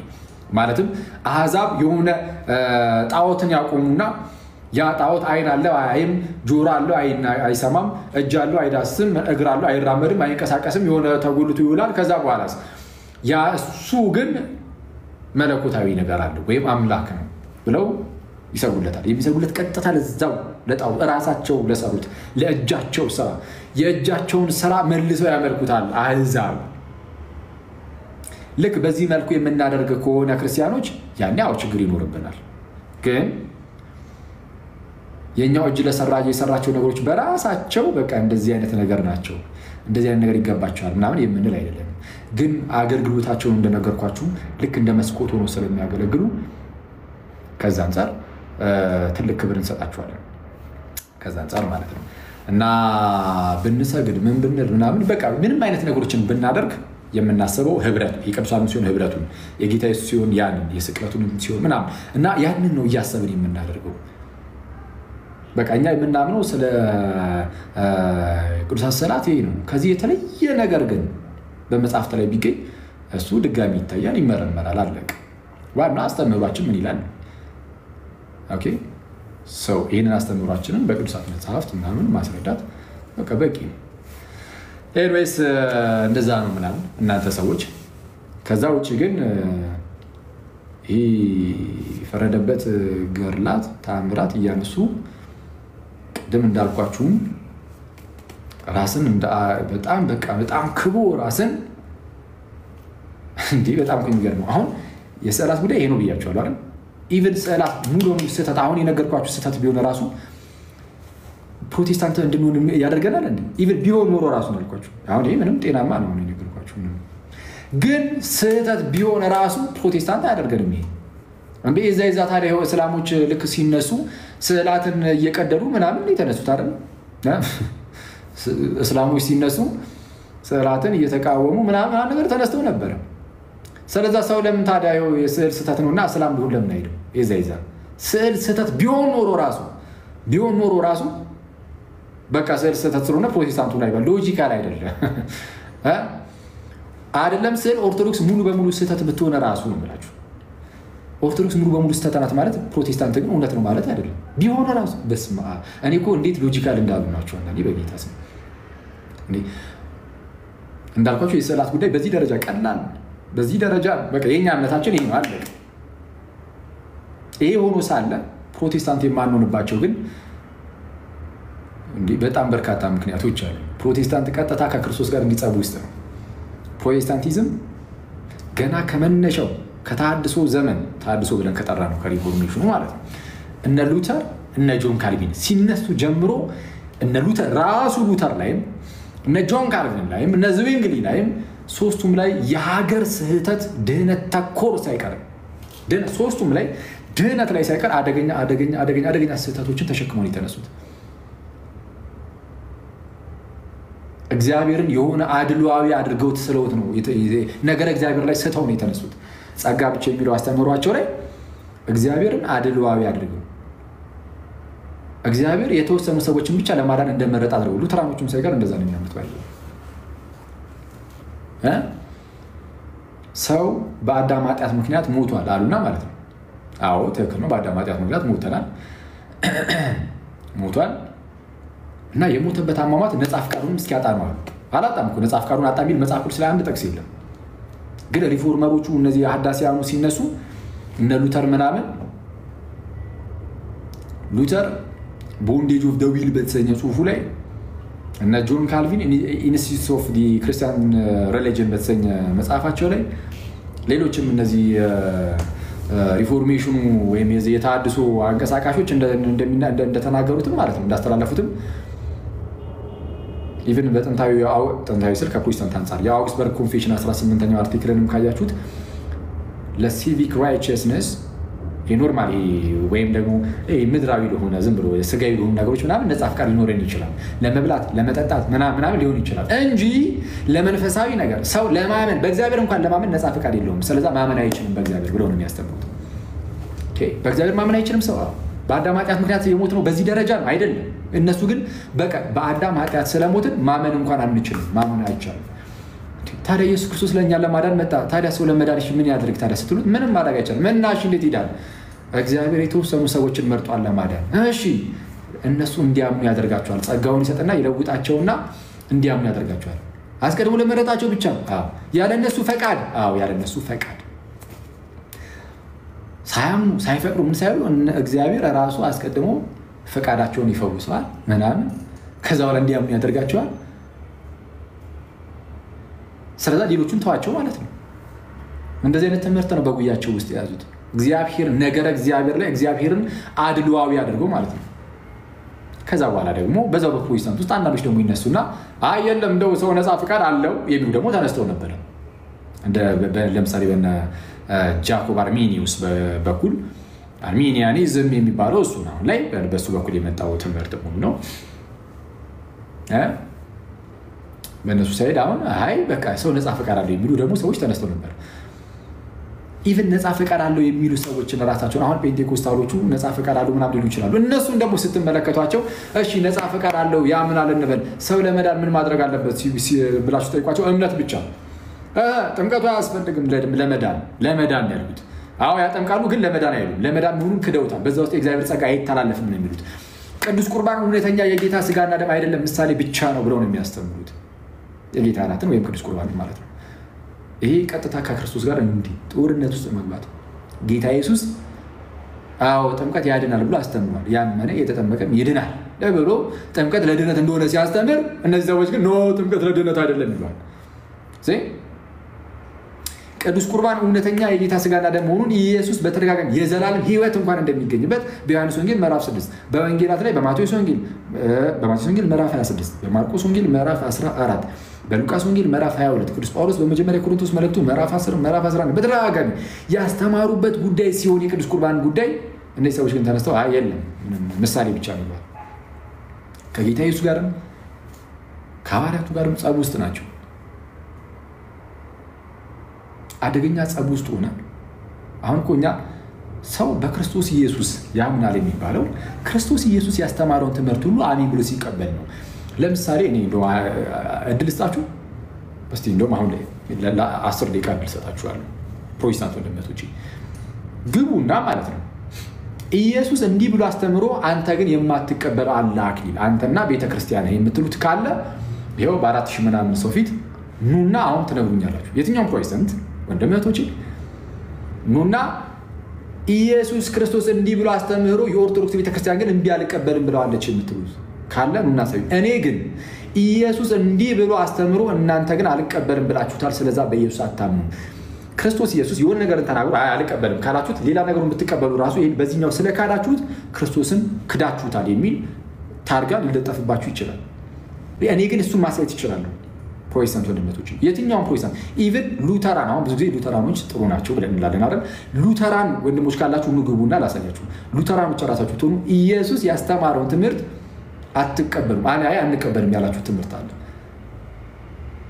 ለምሳሌ ቦንዴጅ ኦፍ ዘ ዊል ትምህርታችሁ ቶታሊ ፕራይቬቲ የሚሉት ካልቪኒስቶቹ ማለት ነው እሱ ትምህርታችሁ ከኢየሱስ ትምህርት ጋር በሚገርም ሁኔታ የሚቃረን የሚጣረስ ነው አሁን ጴንጤዎች ካላችሁ ደግሞ ጴንጤዎች ለእናንተ በቀላሉ የሀገር ነው ለእናንተ በጣም የሀገር የድህነታዊ ጉዳይ ላይ ሳይቀር ማለት ነው የድህነታዊ ጉዳይ ላይ ሳይቀር አይደል የድህነት ጉዳይ ላይ ኢየሱስ በጥምቀት ድህነት እንዳለ አስተምሯል ጥምቀት ለዳግም ልደት እንደሆነ አስተምሯል ሰው ከውሃ እና ከመንፈስ ካልተወለደ በቀር ብሎ ውሃ ብሎ በግልጽ ተናግሯል መንፈስ ብሎ በግልጽ ተናግሯል በግልጽ ውሃ እና መንፈስ ብሎ ሲናገር እናንተ መንፈስ የምትሏን በግልጽ አዎ ተናግሯላችሁ ወስዳችሁ ውሃ የምትሏን ግን አንቀበልም እንቀይራለን እንለውጣለን ትርጉም እንሰጣለን ብላችኋል ኢየሱስን ክዳችሁታል የራሳችሁ ትምህርት እንዲጸዳ ስትሉ የክርስቶስን ትምህርት ጠምዛችኋልና ኢየሱስን ክዳችሁታል ብለን እንናገራለን ከዚህ አንፃር ስለዚህ ኢየሱስ ተናግሮ የምትክዱት ትምህርት አለ እኛ እንደዛ ካለ አሁን እድሉን እንሰጣችኋለሁ ካላችሁ ለ10 ደቂቃ ያህል የተወሰነ ሰዓት ሄደ 3 ከሆነ ስለዛ እስከ 3 ተኩል ጊዜ ይሰጣሉ የትኞቹም ፕሮቴስታንቶች በዚህ በ15 ደቂቃ ውስጥ ግቡና ኦርቶዶክሳውያን ኢየሱስ በዚህ የመጽሐፍ ቅዱስ ክፍል ላይ እንዳትረሱ በዚህ የመጽሐፍ ቅዱስ ክፍል ላይ ጠቅሳችሁ እንዲህ ብሎ አስተምሯል እናንተ ግን ይህን ትምህርት አትቀበሉም የምትሉት ካለ እስቲ እንየውና ኮሜንቱን ክፈቱላቸው የሚገባ ፕሮቴስታንት ካለ ይሄ ዝም ብሎ የትኛውም ሰው ምናምን እንዳይገባ ኦርቶዶክሶች ምናምን ክርስቲያኖች ምናምን እንዳይገቡ ፕሮቴስታንት ብቻ አስገቡና እስቲ ይሄው ቤተክርስቲያናችን እስቲ የትኛውን የኢየሱስን ትምህርት አልቀበልም ብላለች የሚለውን ንገሩ እኔ ግን እንዳልኳችሁ እኛ ግን ኢየሱስ አስተምሮት አንቀበልህም ያላችሁትን ግን ፕሮቴስታንቶች ማለት ነው እሱን ማሳየት እንችላለን ከፈለጋችሁ ኑና ጠይቁኝ አሁን የቱ ጋር ኢየሱስ ምን ብሎ አስተምሮ ነው አኪል እኛ አንቀበልም ያልነው በሉ በተለይ ጴንጤዎች ሉተራኖችም ካላችሁ መግባት ትችላላችሁ የቶታሊ ፕራይቬቲ የቦንዴጅ ኦፍ ዘ ዊል ትምህርታችሁ ኢየሱስ ያስተማረውን እምቢ ያላችሁበት ትምህርታችሁ እንደሆነ ለማየት እንሞክራለን ፕሮቴስታንቶች ካሉ ጻፉ እሺ ፕሮቴስታንት ነኝ ብላችሁ ግቡ ግን ፕሮቴስታንት ካልሆናችሁ ጋይስ ሰዓት እንትን እያለብን ስለሆነ ታስከፉናላችሁ እሺ ታስከፉናላችሁ ፕሮቴስታንት ሳትሆኑ እንዳትገቡ በጌታ ሰዓት በጣም ትንሽ ሰዓት ነው ያለችው አሁን ወሬ 12 ደቂቃ ነው ያለው ስለዚህ ክርስቲያኖች እንዳትገቡ እሺ ፕሮቴስታንቶች ብቻ እሺ ፕሮቴስታንት ነኝ ብላችሁ ጻፉ ፕሮቴስታንት የሆነ ፕሮቴስታንት ነኝ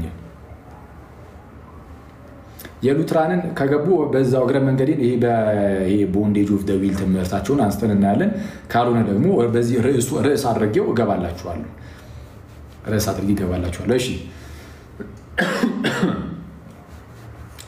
ግቡ ፕሮቴስታንት ወንድሞች እየተጠበቋችሁ ነው ኪ ያለሽ አይደል እህቴ እንትን በይ እያየሽ ፕሮቴስታንት ነኝ የሚል ኮሜንት የጻፈ ሰው ገስት ከላከ አስገቢ ባይዘው እንትን አይደለም አሁን እንደዚህ ስናደርግ ማንንም አይችልም ይሆነ እንደነንተና እንደነ ጎሪላ እንትን ይያል አይደል እሺ እንደዛ አይደለም actually we're not here for that የሆነ እዚህ ያለ ነው ለዛም አይደለም የሆነ ቦስት ለማድረግ ለመኩራራት ምናምን አይደለም ግን ቤተክርስቲያናችን በጣም ጥርት ያለ ትምህርት እንዳላት አምናለሁ ልክ እንደሁላችሁም ማለት ነው ከዛ አንፃር የኢትዮጵያ ኦርቶዶክስ ተዋህዶ ቤተክርስቲያን ኢየሱስ እንዲህ ብሎ አስተምሮ በዚህ ጥቅስ ላይ በዚህ ምዕራፍ በዚህ ጥቅስ ላይ ኢየሱስ እንዲህ ብሎ አስተምሮ ይህንን ትምህርቱን ቤተክርስቲያን አልቀበልም ብላለች ኦርቶዶክሳውያን አንቀበልም ብሏል የምትሉት ካለ አረ ንጉ ያው ወደ 5000 የሚጠጋ ህዝብ አለ በዚህ ሰው ፊት እንደው በጣም እድሉን አገኛችሁ ጥሩ ነው ይሄው በዚህ ቋት ተቀበሉ በንጉና በተቃራኒው ግን እንዳትረሱ ከፈለጋችሁ አይ በቃ ለጊዜው አላገኘንም የማትቀበሉት ነገር ካላችሁ ወይ ደግሞ ኑና እስቲ እኛ ኢየሱስ ተናግሮ የማንቀበለውን እስቲ ለምሳሌ ያሳየኝ በሉኝ ያሳያችኋለሁ። ስለዚህ ክርስቶስን በትምህርት ክዳችሁታል ብዬ ያሳያችኋለሁ።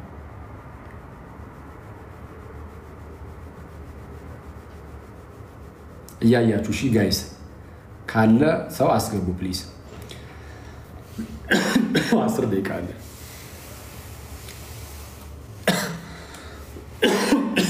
ጌታ ኢየሱስ እሺ ሰው የሚገባ ሰው ካለ ይገባል። ግን እስከዛው ግን ትንሽ ነገር ለማለት እኔ ክርስቲያን ወንድሞች ለእናንተ ያው እስኪገቡ ድረስ ማለት ነው በተቻለን አቅም እንደው ማድረግ ያለብን ሁሌም ከዚህ በፊትም እንደምንላችሁ አንደኛ የቤተ ክርስቲያንን ትምህርት በደንብ እንወቅ። የቤተ ክርስቲያንን ትምህርት በደንብ ማወቅ አለብን። ከዛ ማወቅ ብቻ ደግሞ ሳይሆን መኖር አለብን። እሺ መኖር እኔ ማወቅ ብቻም አይደለም፣ ማወቅ ግዴታ ነው። ማወቅ በእምነት እንድናድግ ያደርገናል። ማወቅ እንድናምን በእምነት ከፍ እያልን እንድንሄድም ያደርገናል። እና ማወቅና መኖር ያስፈልጋል።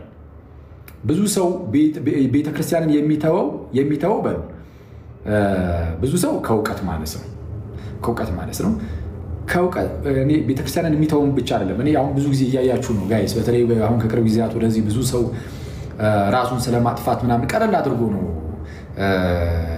የሚያወራው እና ብዙ ሰው በራሱ አሁን ተስፋ የቆረጠው ለምን ይመስላችሁ ጋይስ? ሰው በዛ ደረጃ ተስፋ ቆርጦ ራሱን ለማጥፋት ከተነሳሳ ቤተ ክርስቲያኑን ትቶ ወደ ሌላ ከሄደ ጌታ ኢየሱስን ከተወው የሚሆንበት ምክንያት አንደኛ የእውቀት ማነስ ነው። ከዛ ደግሞ የህይወት ማነስ ሊሆን ይችላል። አንዳንድ ሰው ያውቅና ተምሮ አጥንቶ ምናምን ከዛ በኋላ ግን እምነቱን ግን ሊክድ ይችላል። እስቲ ኢቨን አውቆ ራሱ ካወቀ በኋላ የተወሰነ ካጠና ከተማረ በኋላ እምነቱን ሊክድ ይችላል። ይሄ በምን ምክንያት ነው? በቃ በአጭሩ ብዙ ጊዜ ሊሆን የሚችለው የህይወት ጉዳይ። ብዙ ጊዜ ህይወታችን ከክርስቶስ ጋር ሲሆን ከክርስቶስ ጋር የተጣበቀን ስንሆን ከክርስቶስ ጋር የተጣበቀ ሰው ከክርስቶስ ለመነጠል ይከብዳል። ከክርስቶስ ጋር መጣበቅ ከቤተ ክርስቲያን ጋር መጣበቅ ነው። ቤተ ክርስቲያን የኢየሱስ ክርስቶስ ስጋው ናት ተብላለች። ቤተ ክርስቲያን የኢየሱስ ክርስቶስ አካሉ ስጋው ተብላለች እና ከክርስቶስ መነጠል ከቤተ ክርስቲያን መነጠል ነው። ስለዚህ ህይወታችን ከክርስቶስ ጋር የተጣበቀ ሲሆን ህይወታችን ከጌታችን ጋር በደንብ የተገናኘ የተጣበቀ ሲሆን በቃ በቀላሉ ከኢየሱስ አንነጠልም። ከክርስቶስ ጋር ደግሞ በደንብ ተጣብቀን የምንኖረው እንዴት ነው ከተባለ ጌታ በእኛ የሚኖርበት እኛም በክርስቶስ የምንኖርበት ያን ቅዱሱን ምስጢር እየተካፈልን ልክ እንደዛ ነው እና ከቅዳሴና ከቅዱስ ምስጢር የራቀ ህይወት ሊኖረን አይገባም ነው። እሺ ሰላም ላንተ ይሁን ደሱ፣ እንደምን አለ? እንኳን ደህና መጣ። ሰላም እንዴት ነህ አኬ? ሰላም ላንተ ይሁን። ይመስገን አምላክ አለ ነው። እግዚአብሔር ይመስገን። እሺ እስቲ ጌታችን ኢየሱስ እንደው በዚህ በመጽሐፍ ቅዱሳችን በዚህ ራፍ ጥቅስ እንዲህ ብሎ ተናግሮ ኦርቶዶክሶቹ ግን አንቀበልም ብላችሁታል ያለ ምንድነው የምትልበትን ምዕራፍና ጥቅስ ላውጣል። እሺ ሮሜ ምዕራፍ 8 ቁጥር 34 ላይ ሮሜ ምዕራፍ 8 ቁጥር 34 ላይ ጌታችን ኢየሱስ ክርስቶስ የሚማልደው እርሱ ነው ብሎ ጳውሎስ የተናገረውን የእናንተ ቤተ ክርስቲያን ቀጥታውን ቃሉን ሙሉ በሙሉ ሰርዛው የሚፈርደው ብላለች። ስለዚህ ይህንን አለመቀበሏን ያሳያል ነው። ደግሞ የሚፈርደው የሚለው ትክክል ነው የምትል ከሆነ መረጃ አውጥተህ ከግሪኩ እንዲታሳየን እንፈልጋለን። ስማውን በደንብ በሮሜ መልእክት አሁን ጌታ ኢየሱስ የተናገረው አይደለም፣ ግን ችግር የለም። ሐዋርያት የተናገሩትም ለእኛ ሐዋርያት የተናገሩትንም አንዲትም ሐዋርያት ተናግረው አስተምረው አንዲትም ቃል አንዲትም ትምህርት እንኳን ቤተክርስቲያናችን የምትክደው ምንም አይነት ትምህርት አይኖርም፣ ብቻ ሐዋርያት ያስተምሩት እንጂ። ሐዋርያው ቅዱስ ጳውሎስ በሮሜ መልእክቱ ምዕራፍ 8 ቁጥር 34 ላይ የሞተው ከሙታንም የተነሳው በእግዚአብሔር ቀኝም ያለው ደግሞም ስለ እኛ የሚማልደው ክርስቶስ ኢየሱስ ነው ብሎ ተናገረ። ይህንን ትምህርቱን እንደ ትምህርት ቤተ ክርስቲያናችን ትክደዋለች ወይ? አትክደውም። ጳውሎስ እዚህ ላይ ተሳስተዋል ወይ አልተሳሳተም? ወደ ትምህርቱ ቀጥታ ከመግባቴ በፊት የቃላት ጉዳይ ያነሳውን ነገር ስላለ እሱን ተናግሬ ልለፍ። በ2000 ዓመተ ምህረት የመጽሐፍ ቅዱስ እትም ላይ ስለኛም የሚፈርደው ተብሎ ተተርጉሟል የሚል ነገርን አንስታል። አዎ ስለኛም የሚፈርደው ተብሎ ተተርጉሟል። ስለኛ የሚፈርደው የሚለው ቃል እንግዲህ ግዕዙን መሰረት አድርጎ ምናምን የተተረጎመ ምናምን ስለሚል የ2000 እትሙ ገና ከጅምሩ አተረጓጎሙ ራሱ መጽሐፍ ቅዱሱ ልክ እንደሌሎቹ ከግሪክ ብቻ የተተረጎመ አይደለም። ግዕዙን መሰረት አድርጎ ተተርጉሟል ተብሎ ከዛ አንፃር ተተርጉሟል። ግን ስለኛ የሚፈርደው ማለት ምን ማለት ነው? በእኛ የሚፈርድብን ማለት ነው አይደለም። ስለኛም የሚፈርድልን ስለኛም የሚፈርደው ማለት ለእኛ የሚፈርድልን ማለት ነው። የሚፈርደው ስለኛ ነው። በእኛ ላይ የሚፈርድብን ተብሎ ተተረጎመ። ባይዘው በእኛ ላይም የሚፈርደው ክርስቶስ ኢየሱስ ነው ተብሎ ተተረጎመ። የተተረጎመው ስለኛ የሚፈርደው ማለት እኛን ወግኖ የሚፈርደው ማለት ነው። ለእኛ ወግኖ የሚፈርድልን። ለምንድነው ለእኛ ወግኖ የሚፈርድልን? አሁን ስለኛ የሚማልደው የሚለው ቃል ለእኛ አጨቃጭቀንም ጭራሽ ጳውሎስ ስለኛ የሚማልደው የሚለው በግሪኩ አለ ተብሏል። ቅዱስ ዮሐንስ አፈወርቅ ስለኛ የሚማልደው ወይም የሚለምነው የሚለውን ቃል በቃል ወስዶ ሲተረጉም አይተናል። ስለዛ ቅዱስ ጳውሎስ ይህንን ቃል ተጠቅሞታል ተብሎ ቢነገር ምንም ችግር የለውም። ከግዕዙ አንፃር ስለተባለ ያችኛውን ቃል ተጠቅመውታል። ብዙ ልዩነት ግን አታይበትም። ለምን ልዩነት እንደማታይበት ላሳየ።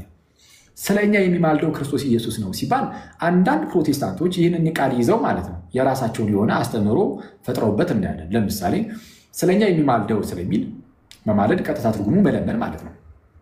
ቅዱስ ዮሐንስ አፈወርቅም መለመን ብሎ ይተረጉምና ከዛ በኋላ ግን ክርስቶስ ኢየሱስ ለምን ይለምናል እያለን የሚያብራራው። ስለዛ መለመን በሚለው ትርጉም ነው ዮሐንስ አፈወርቅ የሚያነበበው። ቀጣይ ቃሉ ትርጉሙም የግሪኩም ማለት ነው ኤንቶካኖ የሚለው ቃል ቨርባል በሆነ መልኩ ኦራል በሆነ መልኩ የመለመን የማነጋገርን ምናምን ነገርን ወደ ሆነ ንጉስ ፊት ሄዶ የማውራትን ምናምን ነገርን የሚያሳየው። ስለዛ ይሄ ከልመና ጋር የሚሄድ ነገር አለው። መልጃ አማርኛ ቃል ነው፣ ግዕዝም አይደለም፣ ልመና ማለት ነው። ለማንኛውም ግን ይህንን የመጽሐፍ ቅዱስ ክፍል ይዙና አንዳንድ ፕሮቴስታንቶች ምን ይላሉ? አይ ክርስቶስ ኢየሱስ አሁን በቀኝ ሆኖ ይለምናል ብለው የሚያስተምሩ ፕሮቴስታንቶች ተነስተው ነበር። ጌታችንና መድኃኒታችን ኢየሱስ በዮሐንስ ወንጌል ምዕራፍ 16 ቁጥር 26 ላይ ስለ እናንተ የምለምን አይደለሁም በዛን ቀን በስሜ ትለምናላችሁ እንጂ ብሎ ስለተናገረ ጌታ ኢየሱስ በግልጽ አልለምንም ብሎ ተናግሯል። ስለዛ ክርስቶስ ኢየሱስ አሁንም ድረስ እየለመነ ይኖራል የሚል ትምህርት ካለ ይሄ ስህተት ይመስለናል። ምክንያቱም ክርስቶስ ኢየሱስ በራሱ አንደበት የምለምን አይደለሁም ብሎ ተናግሯል። ዮሐንስ ወንጌል ይኸው ላንብብላችሁ። ዮሐንስ ወንጌል ምዕራፍ 16 ቁጥር 26 ላይ እንዲህ ይላል፣ በዚያን ቀን በስሜ ትለምናላችሁ። እሺ እኔም ስለ እናንተ አብን እንድለምን የምላችሁ አይደለም። እኔም ስለ እናንተ ስለ እኛም የሚማልደው ኢየሱስ ክርስቶስ ማለት ነበር ያለው ጳውሎስ። ኢየሱስ ደግሞ ከጳውሎስ ቀደም ብሎ ምን ብሎ ነበረ? በዚያን ቀን በስሜ ትለምናላችሁ። እኔም ስለ እናንተ አብን እንድለምን የምላችሁ አይደለም። ኦኬ ሰው ታዲያ እንዴት ነው ይሄ ነገር አይጣረስም ወይ ሲባል አሁን ፕሮቴስታንቶች ይህን ነገር አይ ይለምናል ለማለት አይደለም ማለት ጀምረዋል። ቃሉ ቀጥታ ይለምናል ነው። ቃሉ ኤንቶካኖ የሚለው ቨርባል ንግግርን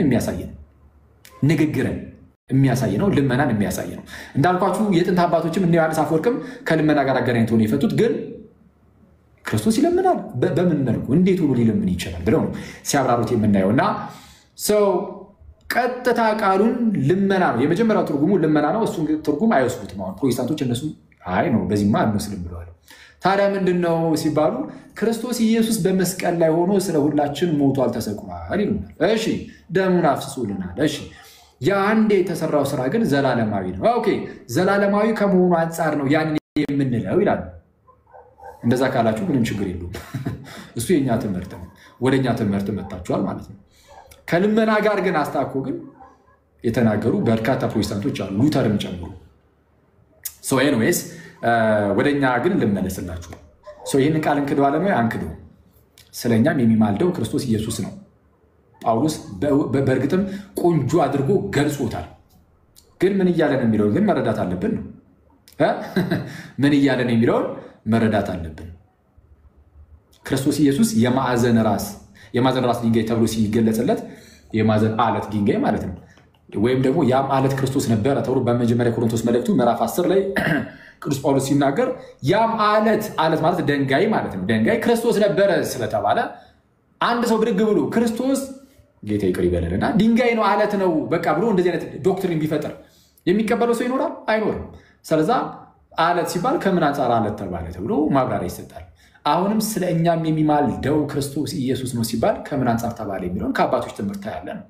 አለቀ። ስለዛ ጳውሎስ በተናገረበት መንገድ አውዱን ተከተለ ታያለ። ስለምን እየተናገረ ነው? ባጭሩ የሚካሰሱን በርካቶች ሊኖሩ ይችላሉ በዙሪያችን። እሺ ክርስቶስ ግን ስለኛ ይማልድልናል ማለት ይዋጋልናል። ባጭሩ ካየው በቃ ምንድነው ከላይ ጀምረን እንዲህ ይላል። እስቲ እንግዲህ ጥቅሱን ወደ ማብራራት ገባው። ግን ሮሜ ምዕራፍ 8 እንዲህ ይላል ከቁጥር 31 ጀምሮ እንግዲህ ስለዚህ ነገር ምን እንላለን? እግዚአብሔር ከኛ ጋር ከሆነ ማን ይቃወመናል? እግዚአብሔር ከኛ ጋር ከሆነ ማን ነው የሚቃወመን? ማንም አይቃወመንም ነው አይደል? ሬቶሪክ የሆነ ኤክስፕሬሽን ነው፣ ውስጡ መልስ አለው። እግዚአብሔር ከኛ ጋር ከሆነ ማን ይቃወመናል? ማንም የሚል መልስ አለው። ለገዛ ልጁ ያራራለት ነገር ግን ስለ ሁላችን አሳልፎ የሰጠው ብቸኛ ልጁ ኢየሱስን ማለት ነው። ነገር ግን ስለ ሁላችን አሳልፎ የሰጠው ያው ከእርሱ ጋር ደግሞ ሁሉን ነገር እንዴት አይሰጠንም? ይሰጠናል የሚል መልስ አለ። ይሰጠናል። እግዚአብሔር የመረጣቸውን ማን ይከሳቸዋል? ማንም። እግዚአብሔር የመረጣቸውን ማን መክሰስ ይችላል? ማንም አለ። አሁንም ማንም የሚል መልስ አለ። የሚያጸድቅ እግዚአብሔር ነው። የሚኮንንስ ማን ነው? ማንም። አሁን ይሄ ማንም እያለ የተናገረ የመጣው ለምንድን ነው? የምርም ከሳሽ ጠፍቶ ነው? ከሳሽ ጠፍቶ ነው? በፍጹም ከሳሽ ጠፍቶ አይደለም። ከሳሽ ጠፍቶ አይደለም። ከሳሽ እንዳለማ መጽሐፍ ቅዱሳችን በግልጽ ይናገራል። የወንድሞች ከሳሽ ተጠሏል ተብሎ እንደተነገረ ከሳሽ አለ። በዙሪያቸው ብዙ የሚያሳድዷቸው ሮማውያን አሉ። ለምሳሌ የሚገሯቸው አይሁዳውያን አሉ። ሰይጣን ሁሌ ከሳሽ ነው። ሰው ምንድነው? ሁሌም ከሳሽ አለ፣ ገዳይ ይኖራል ምናምን። ግን እግዚአብሔር ከኛ ጋር ከሆነ ማንም አይችለንም። ምክንያቱም ጌታ ከኛ ጋር ነው። እሱን ለማሳየት ምን ብሎ ተናገረ? ቀጠል አድርጎ ምንድነው? እግዚአብሔር የመረጣቸው ማን ይከሳቸዋል? የሚያጸድቅ እግዚአብሔር ነው፣ የሚኮንስ ማን ምናምን እያለ በጣም በሚገርም ድፍረት ይናገርና ያ ድፍረቱ ግን ክርስቶስ ላይ ነው የሚያርፈውና የሞተው ይልቁንም ከሙታን የተነሳው በእግዚአብሔር ቀኝ ያለው ደግሞም ስለኛ የሚማልደው ክርስቶስ ኢየሱስ ነው ብሎ ሲናገር እንዳለ ክርስቶስ አለና ስለኛ የሚማልድ እነዚህ ነገሮች ሁሉ አያስፈሩንም። ስለኛም የሚማልደው የሚለው በነገሮች ሁሉ የሚያግዘን የሚረዳን እርሱ ነው ለማለት ነው። የሚማልደው የሚለው ማገዝን ያመለክታል። አዎ ከየት አመጣ? መጽሐፍ ቅዱስን በጣም ስለምንቀበል ማለት ነው። የትም ሳትሄዱ እዛው ጋር ሮሜ 8:34 ላይ የተጠቀሰው ዝም ብላችሁ ከፍ ብቻ ብላችሁ 27 ላይ የሚማልደው የሚለው ለመንፈስ ቅዱስ ተነግሯል እና በምን መልኩ እንደገባ ቃሉን ተመልከቱት። ቁጥር 26 ላይ እንዲላል ከፍ ብላችሁ በቃ በጣም ቀላል። ሮሜ ምዕራፍ 8 ቁጥር 26 ቃሉ ጋር ግን ብጠይቅህ ደስ ይለኛል። ኮመንቱን ዝጉለታል እንዳይረብሾ ሲያዳምጥ። እንዲሁ ደግሞ መንፈስ ድካማችንን ያግዛል። ድካማችንን መንፈስ ምን ይላል? ያግዛል። እንዲሁ ደግሞ መንፈስ ድካማችንን ያግዛል። እሺ እንዴት እንድንጸልይ አናውቅምና እንዴት እንድንጸልይ እንደሚገባን አናውቅምና፣ ነገር ግን መንፈስ ራሱ በማይነገር መቃተት ይማልድልናል። መንፈስ ራሱ በማይነገር መቃተት ይማልድልናል። ማነው ይማልድልን? መንፈስ ቅዱስ። እንዴት መጸለይ እንደሚገባን አናውቅም። ይሄ ድካማችን ነው። መንፈስ ራሱ ድካማችንን ያግዛል ብሎ ነበር የተነሳው። እንዲሁ ደግሞ መንፈስ ድካማችንን ያግዛል። ድካማችን ምንድን ነው? ቀጠል አድርጎ ሲናገር እንዴት እንድንጸልይ እንደሚገባን አናውቅምና እንዴት መጸለይ እንዲገባን አናውቅም። ስለማናውቅ እንዴት መጸለይ እንደሚገባን ስለማናውቅ መንፈስ ቅዱስ ራሱ በማይነገር መቃተት ይማልድልናል። ይህ ማለት ምን ማለት ነው? እኛ እንዴት መጸለይ እንዳለብን ስለማናውቅ ዝም ብሎ መንፈስ ቅዱስ እሱ ነው በቃ የሚለምንልን ማለት ነው። እኛ እንዴት መጸለይ እንደሚገባን አናውቅም። ስለዚህ መንፈስ ቅዱስ ይለምናል ማለት ነው ዝም ብሎ ለእኛ አይደል።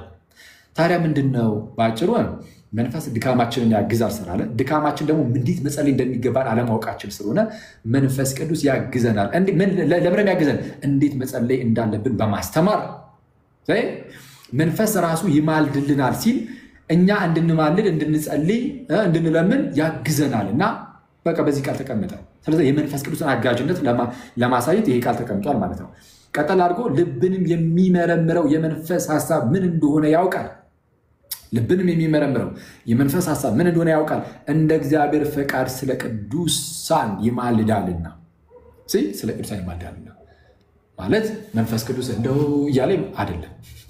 እንደው አክሊልን እንደው አቦይ እንደው ማረው ይቅር በለው ራራለት ወይም ደግሞ እንደው ኃይልን ስጠው አይደለም። መንፈስ ቅዱስ ኃይልን የሚሰጥ ነው።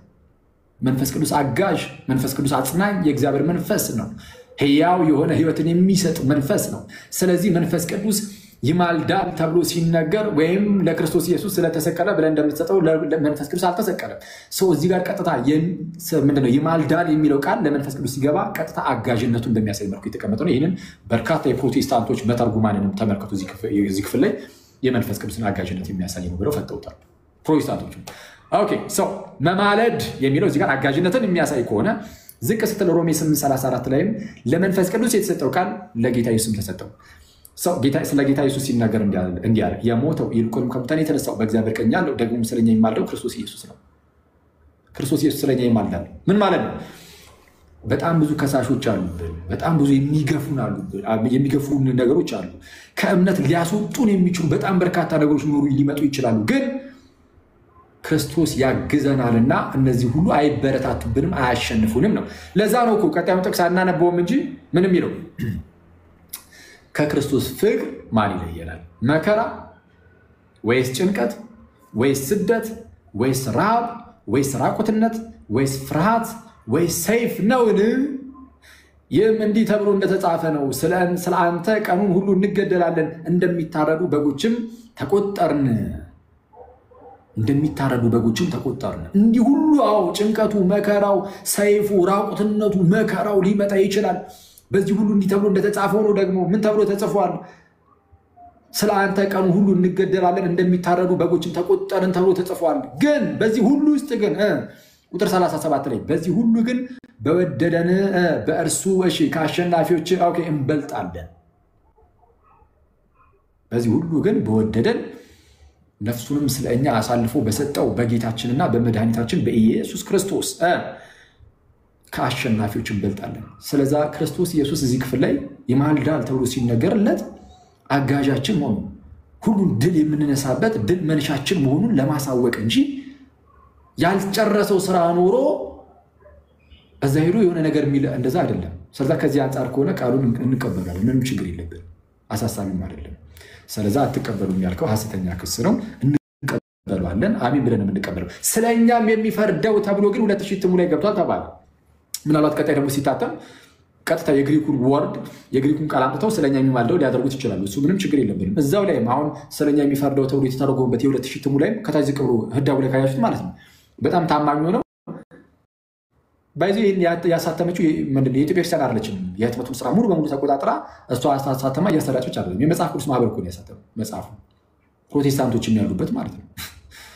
ኦኬ ፕሮቴስታንቶችም ያሉበት የመጽሐፍ ቅዱስ ማህበር ነው ያሳተመው። አሁን ያንተ እንትን ያልከው መጽሐፍ የፕሮቴስታንቶችም ያሉበት ነው። ለማንኛውም ግን እዛው ህዳጉ ላይ ግን ምን ብሏል? የመጽሐፍ ቅዱስ ማህበርም እንደዛ ስለሚያደርግ ሁሌ አይደለም አክቹአሊ፣ ግን አትሊስት የ2000 እትሙ ላይ ምን አለ? በግሪኩ የሚማልደው ይላል። በግሪኩ የሚማልደው ይላል ተብሎ ቁጭ ብሎልናል። ስለዚህ የግሪኩን መቀበል ትችላለህ። ማን ከልክሉ እንዴ? እኛስ ደግሞ የግሪኩን እንዳትቀበሉ ተባል ያልተባል ቢሆንማ ፉትኖቱ ላይም እንዳታስቀምጡብን ባሉ ነበር። እና አሁን ቃሉ አይደለም እሱን ይዛችሁ የምትሄዱበት ነገር እሱ ነው የሚያስቸግረው። እና ስለኛም የሚፈርደው የሚለው ቃልም ግን ተመሳሳይ ነው። አሁን ስለኛም የሚማልደው ክርስቶስ ኢየሱስ ነው የሚለው በምን መልኩ እንደሚታረጉም ነግሬያችሁ የለ። ስለኛም የሚፈርደው ክርስቶስ ኢየሱስ ነው ተብሎ ቢነገርም ስለኛ የሚፈርደው ነው የተባለው። በእኛ የሚፈርድብን አልተባለም። ስለኛ የሚፈርደው ለኛ የሚፈርድልን ማለት ነው። እኛን የሚወግነን ማለት ነው። ለኛ ወግኖ የሚፈርድልን በቃ በእኛ ሳይድ በእኛ ጎን የሚሆንልን። ስለዚህ ምንም ነገር በዙሪያችን ቢመጣ ኢየሱስ ለኛ ይፈርድልናል። ጋይስ ለኛ ነው የሚወግንልን። ስለዚህ የሚያስጨንቀን አረ ምንድን ነው? እግዚአብሔር ከኛ ጋር ከሆነ ማን ይቃወመናል? ስለዛ ሐሳቡን ስትካየ ነው የሐሳብ ያናለ ርቀት ልዩነት የለውም። ይሄ እዚህ ላይ ግን አንድ ነገር ላሳያችሁ። ስለኛም የሚማልደው የሚለው ላይ የሚማልደው ራሱ ከማን ጋር ነው? ይሄ ይቄና አኬ አንተ ለጠይቀና እዚሁ ላይ እንድታብራራ። እሺ አንደኛ ለምሳሌ በየትኛው የግዕዝ ቋንቋ ነው በየትኛው የግዕዝ ቋንቋ ፈረደ የሚለው እሱን እንድታሳየን እንፈልጋለን። የግዕዝ ቋንቋ ላይ ፈረደ የሚለውን እንድታመጣ። ምክንያቱም የግዕዙ ተዋቀሰ ነው የሚለው ይተዋቀስ ነው የሚለው ተዋቀሰ ነው። ተዋቀሰ ደግሞ ተከራከረ ነው እንጂ ፈረደ አይደለም። ይህንን ሌላው እንደገና ደግሞ በየትኛውም ቅጅ አንተ ዛሬ ያንተ ቤተክርስቲያን ባደረገችበት ፈረደ ብላ የተረጎመ ቅጅ ካለ እሱን ብታሳየን ነው። ካልሆነ ግን ያልካቸው ነገሮች በሙሉ በመጽሐፍ ቅዱስ ላይ ወይም የእግዚአብሔርን ቃል አለመቀበሏን ያሳያል ነው በየማስበው። እሺ ለዚህ ላይ ቃል ለዚህም ልመልስልሽ። በመጀመሪያ ደረጃ ስለኛም የሚፈርደው የሚለው ላይ ግዕዙም ስለኛ የሚፈርደው አይደለም ብሏል ወንድማችን። ግዕዙ ወይ ተዋቀሰ በእንቲያን ይላል እና ተዋቀሰ ማለት ተከራከረ ማለት ነው እንጂ ፈረደ ማለት አይደለም የሚል ነገር አስቀምጧል። አሁን ተከራከረ መሆኑን ካመንክ ማለት ነው ተከራከረ የሚለው ራሱ ፍርድን ሊያመለክት እንደሚችል አሳያለሁ። ምን ብዙ ርቀት ሳትሄድ ለዚህ መጽሐፍ ቅዱስ ላይ አሳያለሁ። እሱን ከማሳየቴ በፊት ግን አንድ ነገር ላሳውቃችሁ። ለምሳሌ በግዕዙ ኖ እንደዛ አይደለም የሚለው ቢባል እና ስህተት ቢሆን የ2000 ዓመተ ምህረት እትሙ ገና መግቢያው ላይ ስትሉ ምን ይላል? ስህተት ቢገኝ በቀጣይ ህትመት ይሻሻላል የሚል ነገር አስቀምጧል። የ2000 እትሙ ስህተት ቢሆን ራሱ በቃ አለቀ፣ በጣም ኢዝሊ በቃ አለቀ የሚማልደው ተብሎ ይቀመጣል። ምንም ያና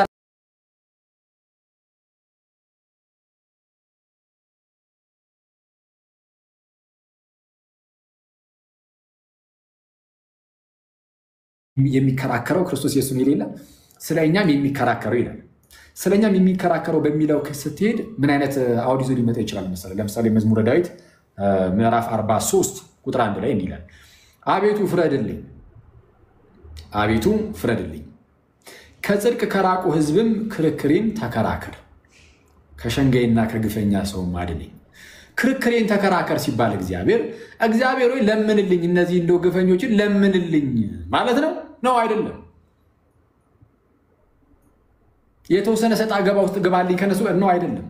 ከልክ እንደጀመረው ፍርዴን ፍረድልኝ ብሎ እንደጀመረው ክርክሬን ተከራከርልኝ ብሎ ሲናገር ፍረድባቸው እነሱ ላይ ያለ ነው። እግዚአብሔር ይከራከር ሲባል እግዚአብሔር ይፈርዳል ወይም ይፍረድ እንደማለት ነው። ጌታ ኢየሱስም ስለኛ ይከራከራል ተብሎ ሲናገርም እዛ ላይ ከምን አንፃር ሊገለጽ ይችላል? የሚቃወሙ በጣም በርካቶች ቢኖሩም ክርስቶስ እኛን ወክሎ ስለኛ ከነሱ ጋር ይከራከራል የሚል አውድን ይዞ ሊመጣ ስለሚችል ነው። ይህንን ከራሳችሁ ከፕሮቴስታንቶች አንድ ማስረጃ ላሳይ፣ ይጠብቀኝ።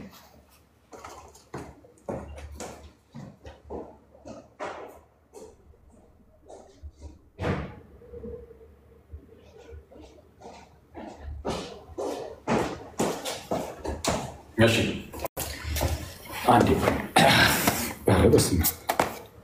እሺ ላሳይ። የራሳቸው የፕሮቴስታንት መምህራንም እንዴት ብለው እንደሚተረጉ ማለት አንዴ ኮምፒውተር ይክፈት። እንዳልኳችሁ ክርክሬን ተከራከር ሲል ፍረድ እንደማለት ሊሆን ይችላል።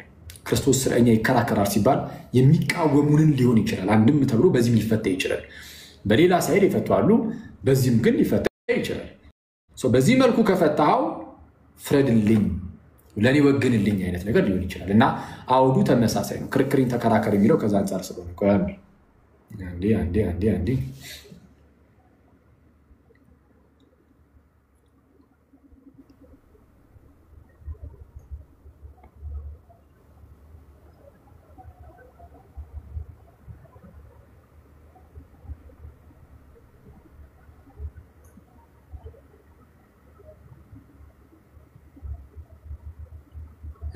እየከፈተ ነው። አንዴ ቀርፋፋ ፒሲ ትላለህ።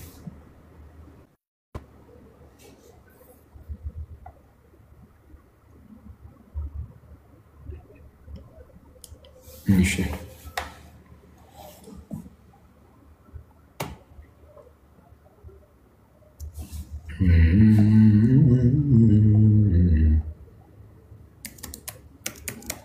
እሺ ምን አንብብ፣ እስከዛ ከፈለክ አንብብ፣ ምንም ችግር የለም።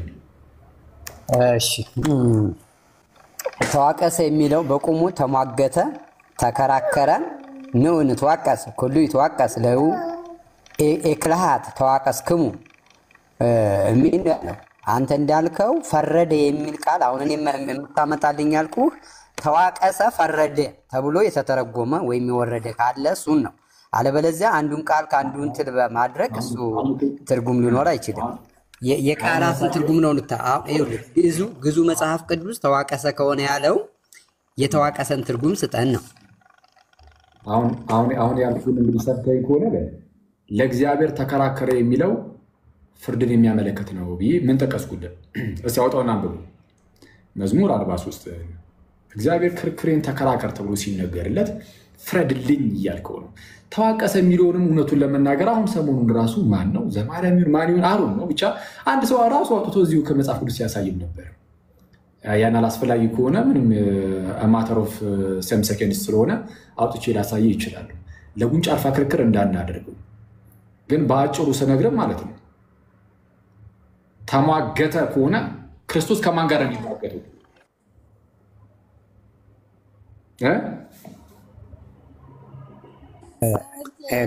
ተሟገተ እኮ ሳይሆን እዚህ ጋር የተዋቀሰ የሚለው ነው ግዙ መቀመጥ ካለበት ግዙ ሌላ አኬዋ የመጀመሪያው ትርጉምማ መጽሐፉ ክፈተው አንዴ።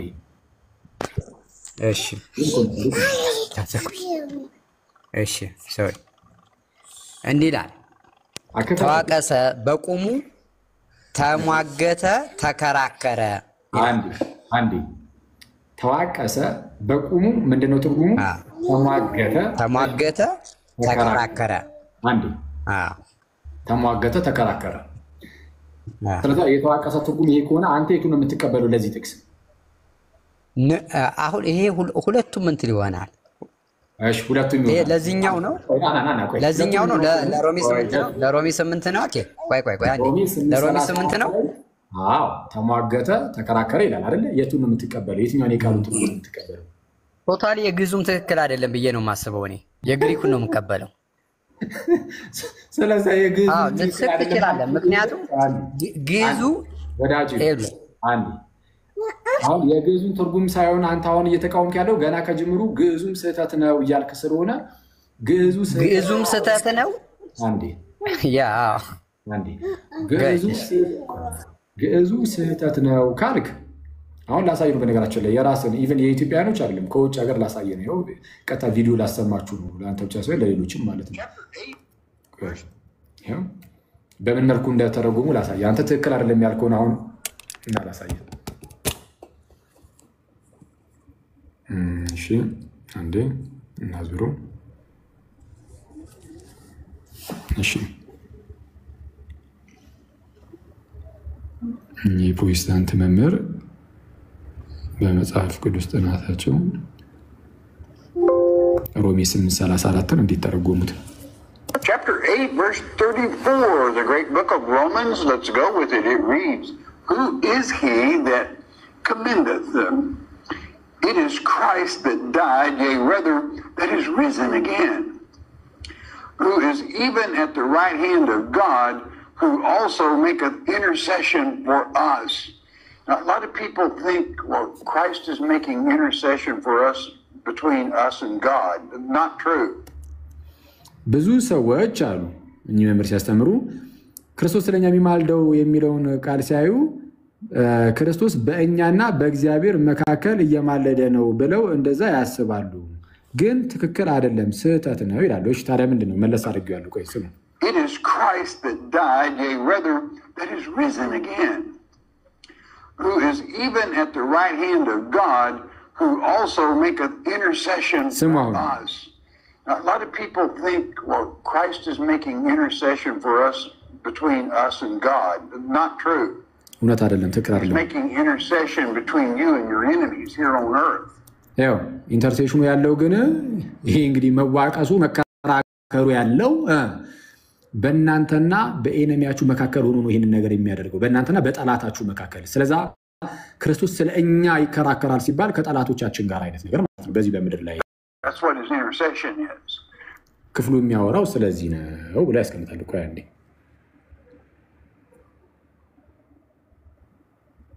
አንዴ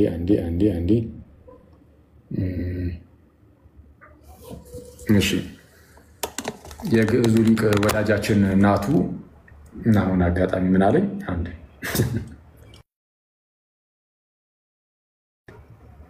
ምንድን ነው? እሺ ኤኒዌይስ ወደሱ ይሄድበታሉ። ኤኒዌይስ ግን አሁን የሰማችኋቸው የፕሮቴስታንት መምህር ምን አሉ?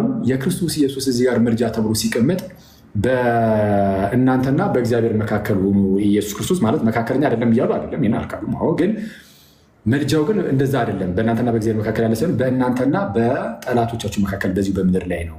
ምክንያቱም ጠላቶች አሁንም አያንቀላፉም፣ ክርስቲያኖች ላይ አያንቀላፉም። ሁሌም ጠላት አለብን። ሰይጣን ሊሆን ይችላል፣ ሌሎች ነገሮችም የስጋ ፈቃድ ሊሆን ይችላል፣ መከራ ሊሆን ይችላል፣ ስደት ሊሆን ይችላል። ሁሌም ቢሆን መከራ አለብን። ክርስቶስ ደግሞ ኦን ቢሃፍ ኦፍ አስ በእኛ ወገን ሆኖ በእኛ ቦታ ሆኖ ስለ እኛ ይከራከርልናል፣ ይዋጋልናል፣ ድል ይነሳልናል፣ ስለ እኛ ይፈርድልናል ነው። እና አሁን ቅድም የተወሰነች እንትን ጉዳይ ብቻ ነው ብዬ ነበር። እና አንድ መጽሐፍ ቅዱስን ሆሴዕ ላይ ታወጣና እሱን ያው አሁን እንደነዚህ ነገሮች በጣም በቀላሉ የሚገኙ ስለሆኑ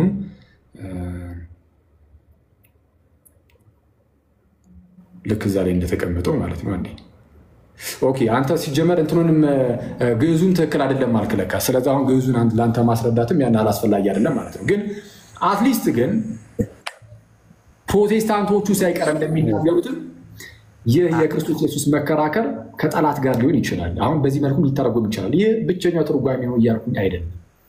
ይህ ብቸኛው ትርጓሜ ነው አላልኩም። አንዱ ትርጉሙ ግን ይሄ ሊሆን ይችላል። ለምሳሌ አሁን ፕሮቴስታንቶቹ እንዳሉት ማለት ነው። እሺ አሁን ወደ ግሪኩ እንሂድ። ግሪኩ ላይ ኤንቶካኖ የሚለው ቃል ቀጥታ ትርጉሙ ምን ማለት ነው? ቀጥታ ትርጉሙ እኮ የሚማልደው ብለው የግሪኩን አስቀምጠውታል እዛው ስሩ ላይ። ትርጉሙ ምንድን ነው? ሌክሲከን ዲክሽነሪ አውጣና አሳየን። ሌክሲከን አውጣና አሳየን እስቲ።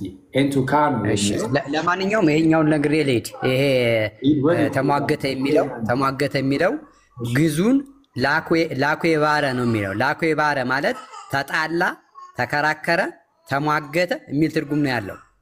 ሮሜ 8 ተዋቀሰ ጋራ ምንም አይነት እንትን አንድነት የለም።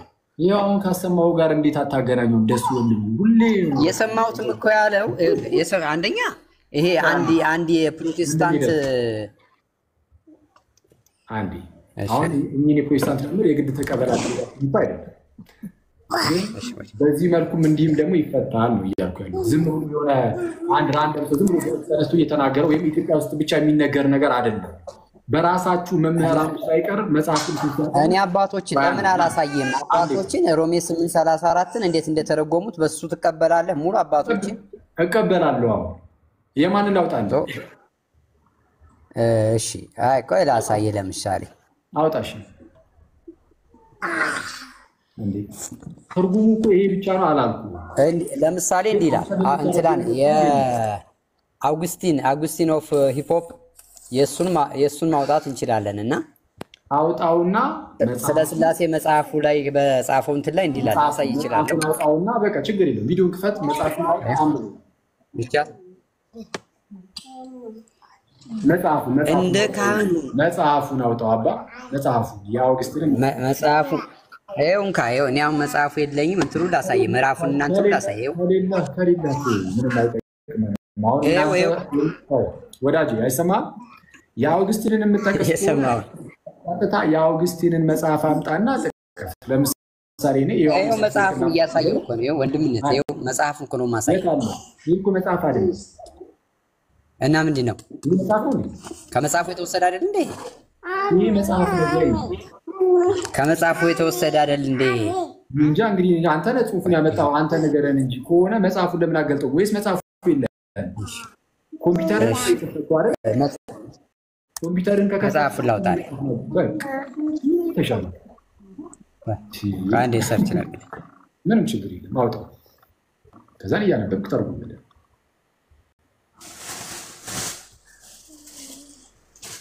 እስኪያወጣው ድረስ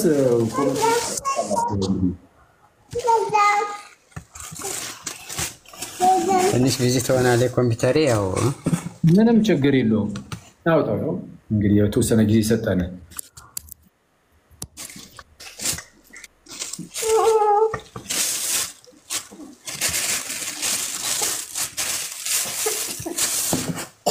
ምናልባት ጉግል ሰርች እያደረክ ነው ቀጥታ ጽሁፉን ወስደህ ኮፒ ፔስት አድርገህ ጉግል ሰርች ታደርጋለህ የሚገርም ከዛን እንደዚህ አይነት ጽሁፍ የለም ብሎ አመጣው ታውቃው አሁን ቅድም ያመጣውን መልሰህ ይኸውልህ ብለህ ራሱን ታሳየኛለህ በቅዱስ ሚካኤል እንዴት ባንዴ ላውጣልህ እንዴት ነው የምታየኝ እንዴት ነው የገመትከኝ ባካንዴ ቆይ ምን አደረግህ መሰለህ እሱን ኮፒ አደረክና አሁን አቁመው እሱ ላይ ቆይ ራሳዬ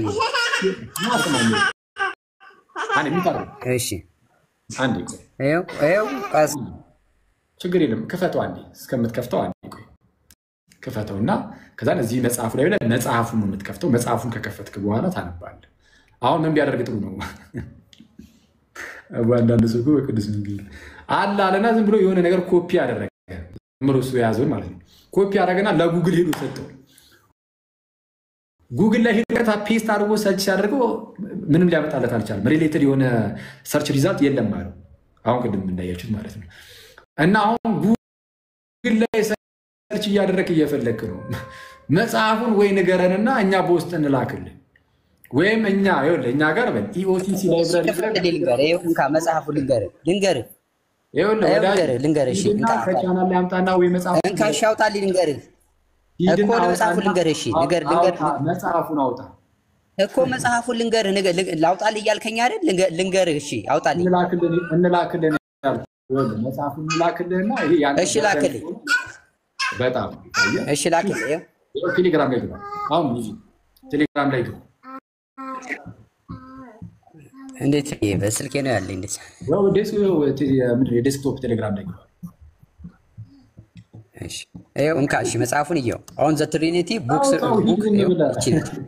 መጽሐፉን ግዳት ወንድም ዝም ብሎ እንደዚህ የሚባል ላይ መጽሐፉ የለኝም ይኸውልህ መጽሐፉ ሪፈረንስ አይደል የምትፈልገው ይኸውልህ ለሰጠህ እኮ ነው መጽሐፉ ለምን ይኸውልህ አይደል ለምን መጽሐፉን አትቀበልም ይሄንን በቃ አየህ ስለዚህ አሁን ክርክርህን አቁምና በል መጽሐፉን ልስጠም ተብለህም እየፈለክ ስላልሆነ ስለዚህ አሁን እንደዚህ ዝም ብሎ ይጫፋ ክርክርህን ያልፈልግ እንደዚህ አይነት ጭቅጭቅ ማለት ብራዘር እኔ እኮ ይኸውልህ እኔ መጽሐፉ አንድ እኩል አናወራ ሰውንም እንዳንረብሽ ሰው በአጭሩ እያልኩ ያሉት ምንድን ነው ሮሜ 8:34 ዋናው በቃ የተነሳው ጥያቄ ስለ እኛም የሚማልደው ክርስቶስ ኢየሱስ ነው የሚለውን አትቀበሉ ላልከው እንቀበላለን ቃሉን ትቀበላላችሁ እንቀበላለን ቃሉን እንደ ቃልነቱ መጽሐፍ ቅዱስ ላይ ያለውን ቃል እንቀበላለን አለቀ አንቀበልም ያለ የለም ቃሉን እንደ ቃል ማለት ነው ግን ቃሉን አለ ብለን ግን ዝም ብለን ቃሉን እንደወረደ ወስደነው ግን የራሳችን ሌላ አስተምህሮ ግን አንመሰረትበትም ለምሳሌ ቀደም እንዳልኩትም አንደኛ ቆሮንቶስ ምዕራፍ 10 ላይ እንደተነገረው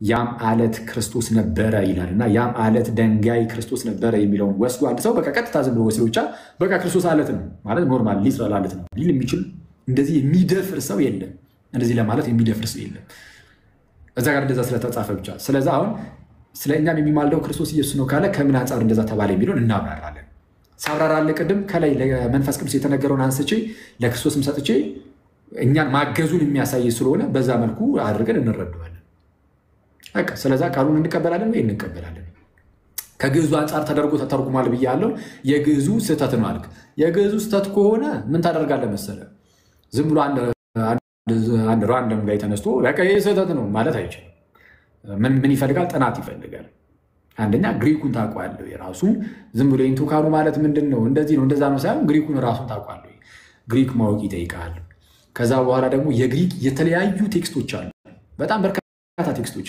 አንድ የግሪክ ወጥ አንድ መጽሐፍ እኮ አይደለም ያለው የተለያዩ የግሪክ ቴክስቶች አሉ አሁን ላይ ከ5000 በላይ የግሪክ የሐዲስ ኪዳን መጽሐፍት አሉ ጥንት ላይ የተገኙ ማለት ነው ማኒስክሪፕቶች ስለዛ እነሱን ታገላብጣለህ ከነሱ ውስጥ ሮሜ 8:34ን የያዘ ክፍል ወይም የያዙ ቴክስቶችን ይያዝ ቴክስቹዋል ቫሪዬሽን ካለ ቴክስቹዋል ቫሪያንት ካለ እሱን ታያለህ ቼክ ታደርጋለህ ከዛ በኋላ የቃሉን ትርጉም ከሌሎች ጽሁፎች ላይ ከገባበት አውድ አንፃር እያደረግህ ታያለህ ታይና ከግዕዙ ጋር ታመሳሰላለህ ይሄ ሁሉ ስራን የሚጠይቅ ነገር ትልቅ ብለህ ነው ይሄ ግዕዙ ትክክል አይደለም ማለት ይሄው በጣም የሚያሳፍር ነገር ነው በጣም የማናቅ ስንሆን በጣም ደፋር እንሆናለን ስለዛ በተቻለን አቅም ተረጋግተን ነገሮችን በደንብ ልንመረምር ይገባል እንዲሁ እንደመጣለን ብቻ ልንሄድ አይገባም ሰው ምን ላልኩ እንግዲህ አስቀድሜ እንደተናገርኩ አሁንም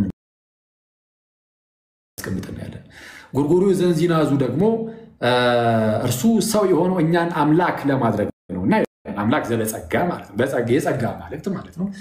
በጸጋ ከፍ ከፍ ሊያደርገን ነውና ከፍ ከፍ ብለን እስክናደግ ድረስ በጸጋ ማለት እስክንሆን ድረስ አይተወንምና እንደማይተወን ለማሳየት ይህንን ቃል ተጠቀሙ ብሎ ያስቀምጣል።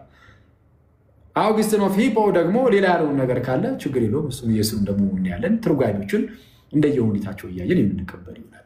ኦኬ አሁን የአውግስቲንን ልታሳየን ከሆነ እሰየው፣ ከፍተ መጽሐፉን መጀመሪያ ታሳየናለህ። ከዛ በኋላ ወደ ቦታው ትሄዳለህ።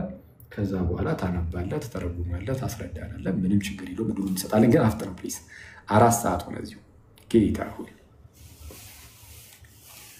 እሺ ቪዲዮ ጠፍቶ መጽሐፉን አውጥቼዋለሁ። እስቲ ቁጥሩ ነው ይኸው እዚህ ላይ ነው ያለው።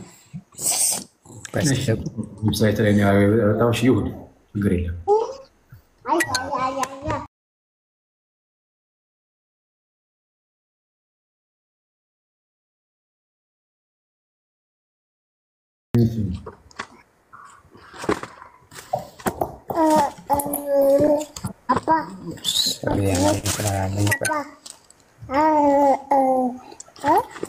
ታድርገውና ፈለገህ ጨርስ ክፈተው።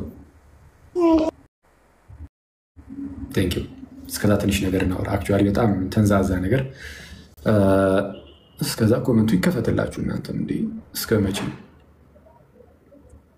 እንደሰማችሁት ግን ቤተክርስቲያናችን አንድም አልቀበልም የምትለው የሐዋርያትም የኢየሱስም ትምህርት የለም፣ አለቀ። ሁሉንም እንቀበላለን። ኢየሱስ የሆነ ነገር ተናገረ፣ አሜን ብለን እንቀበላለን።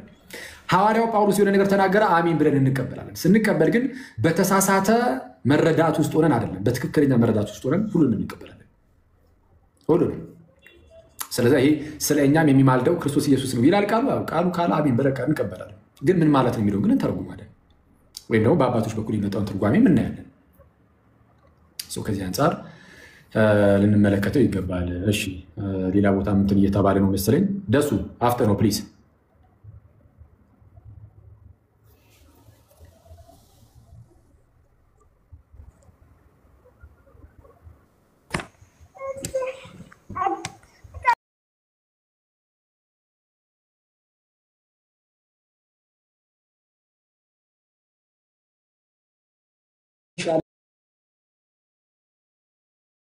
ነበር ዊኪፒዲያ ላይ ምን ልታገኝ ነው? አሁን ዊኪፒዲያ እኮ ማለት በል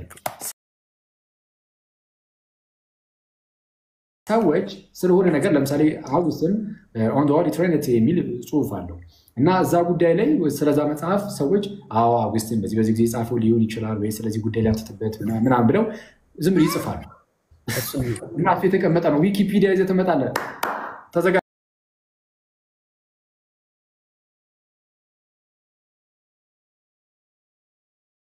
ተዘጋጅና ና ደሱ ተመልሰ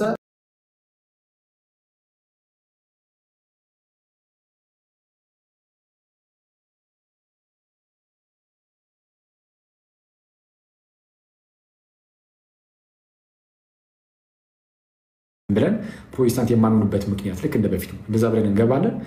ወይም ደግሞ ፕሮቴስታንቶች በክርስቶስ ኢየሱስ የማያምኑባቸው የተወሰኑ ማሳያዎች ብለን የተወሰነ ለማሳየት የምንሞክር ይሆናል።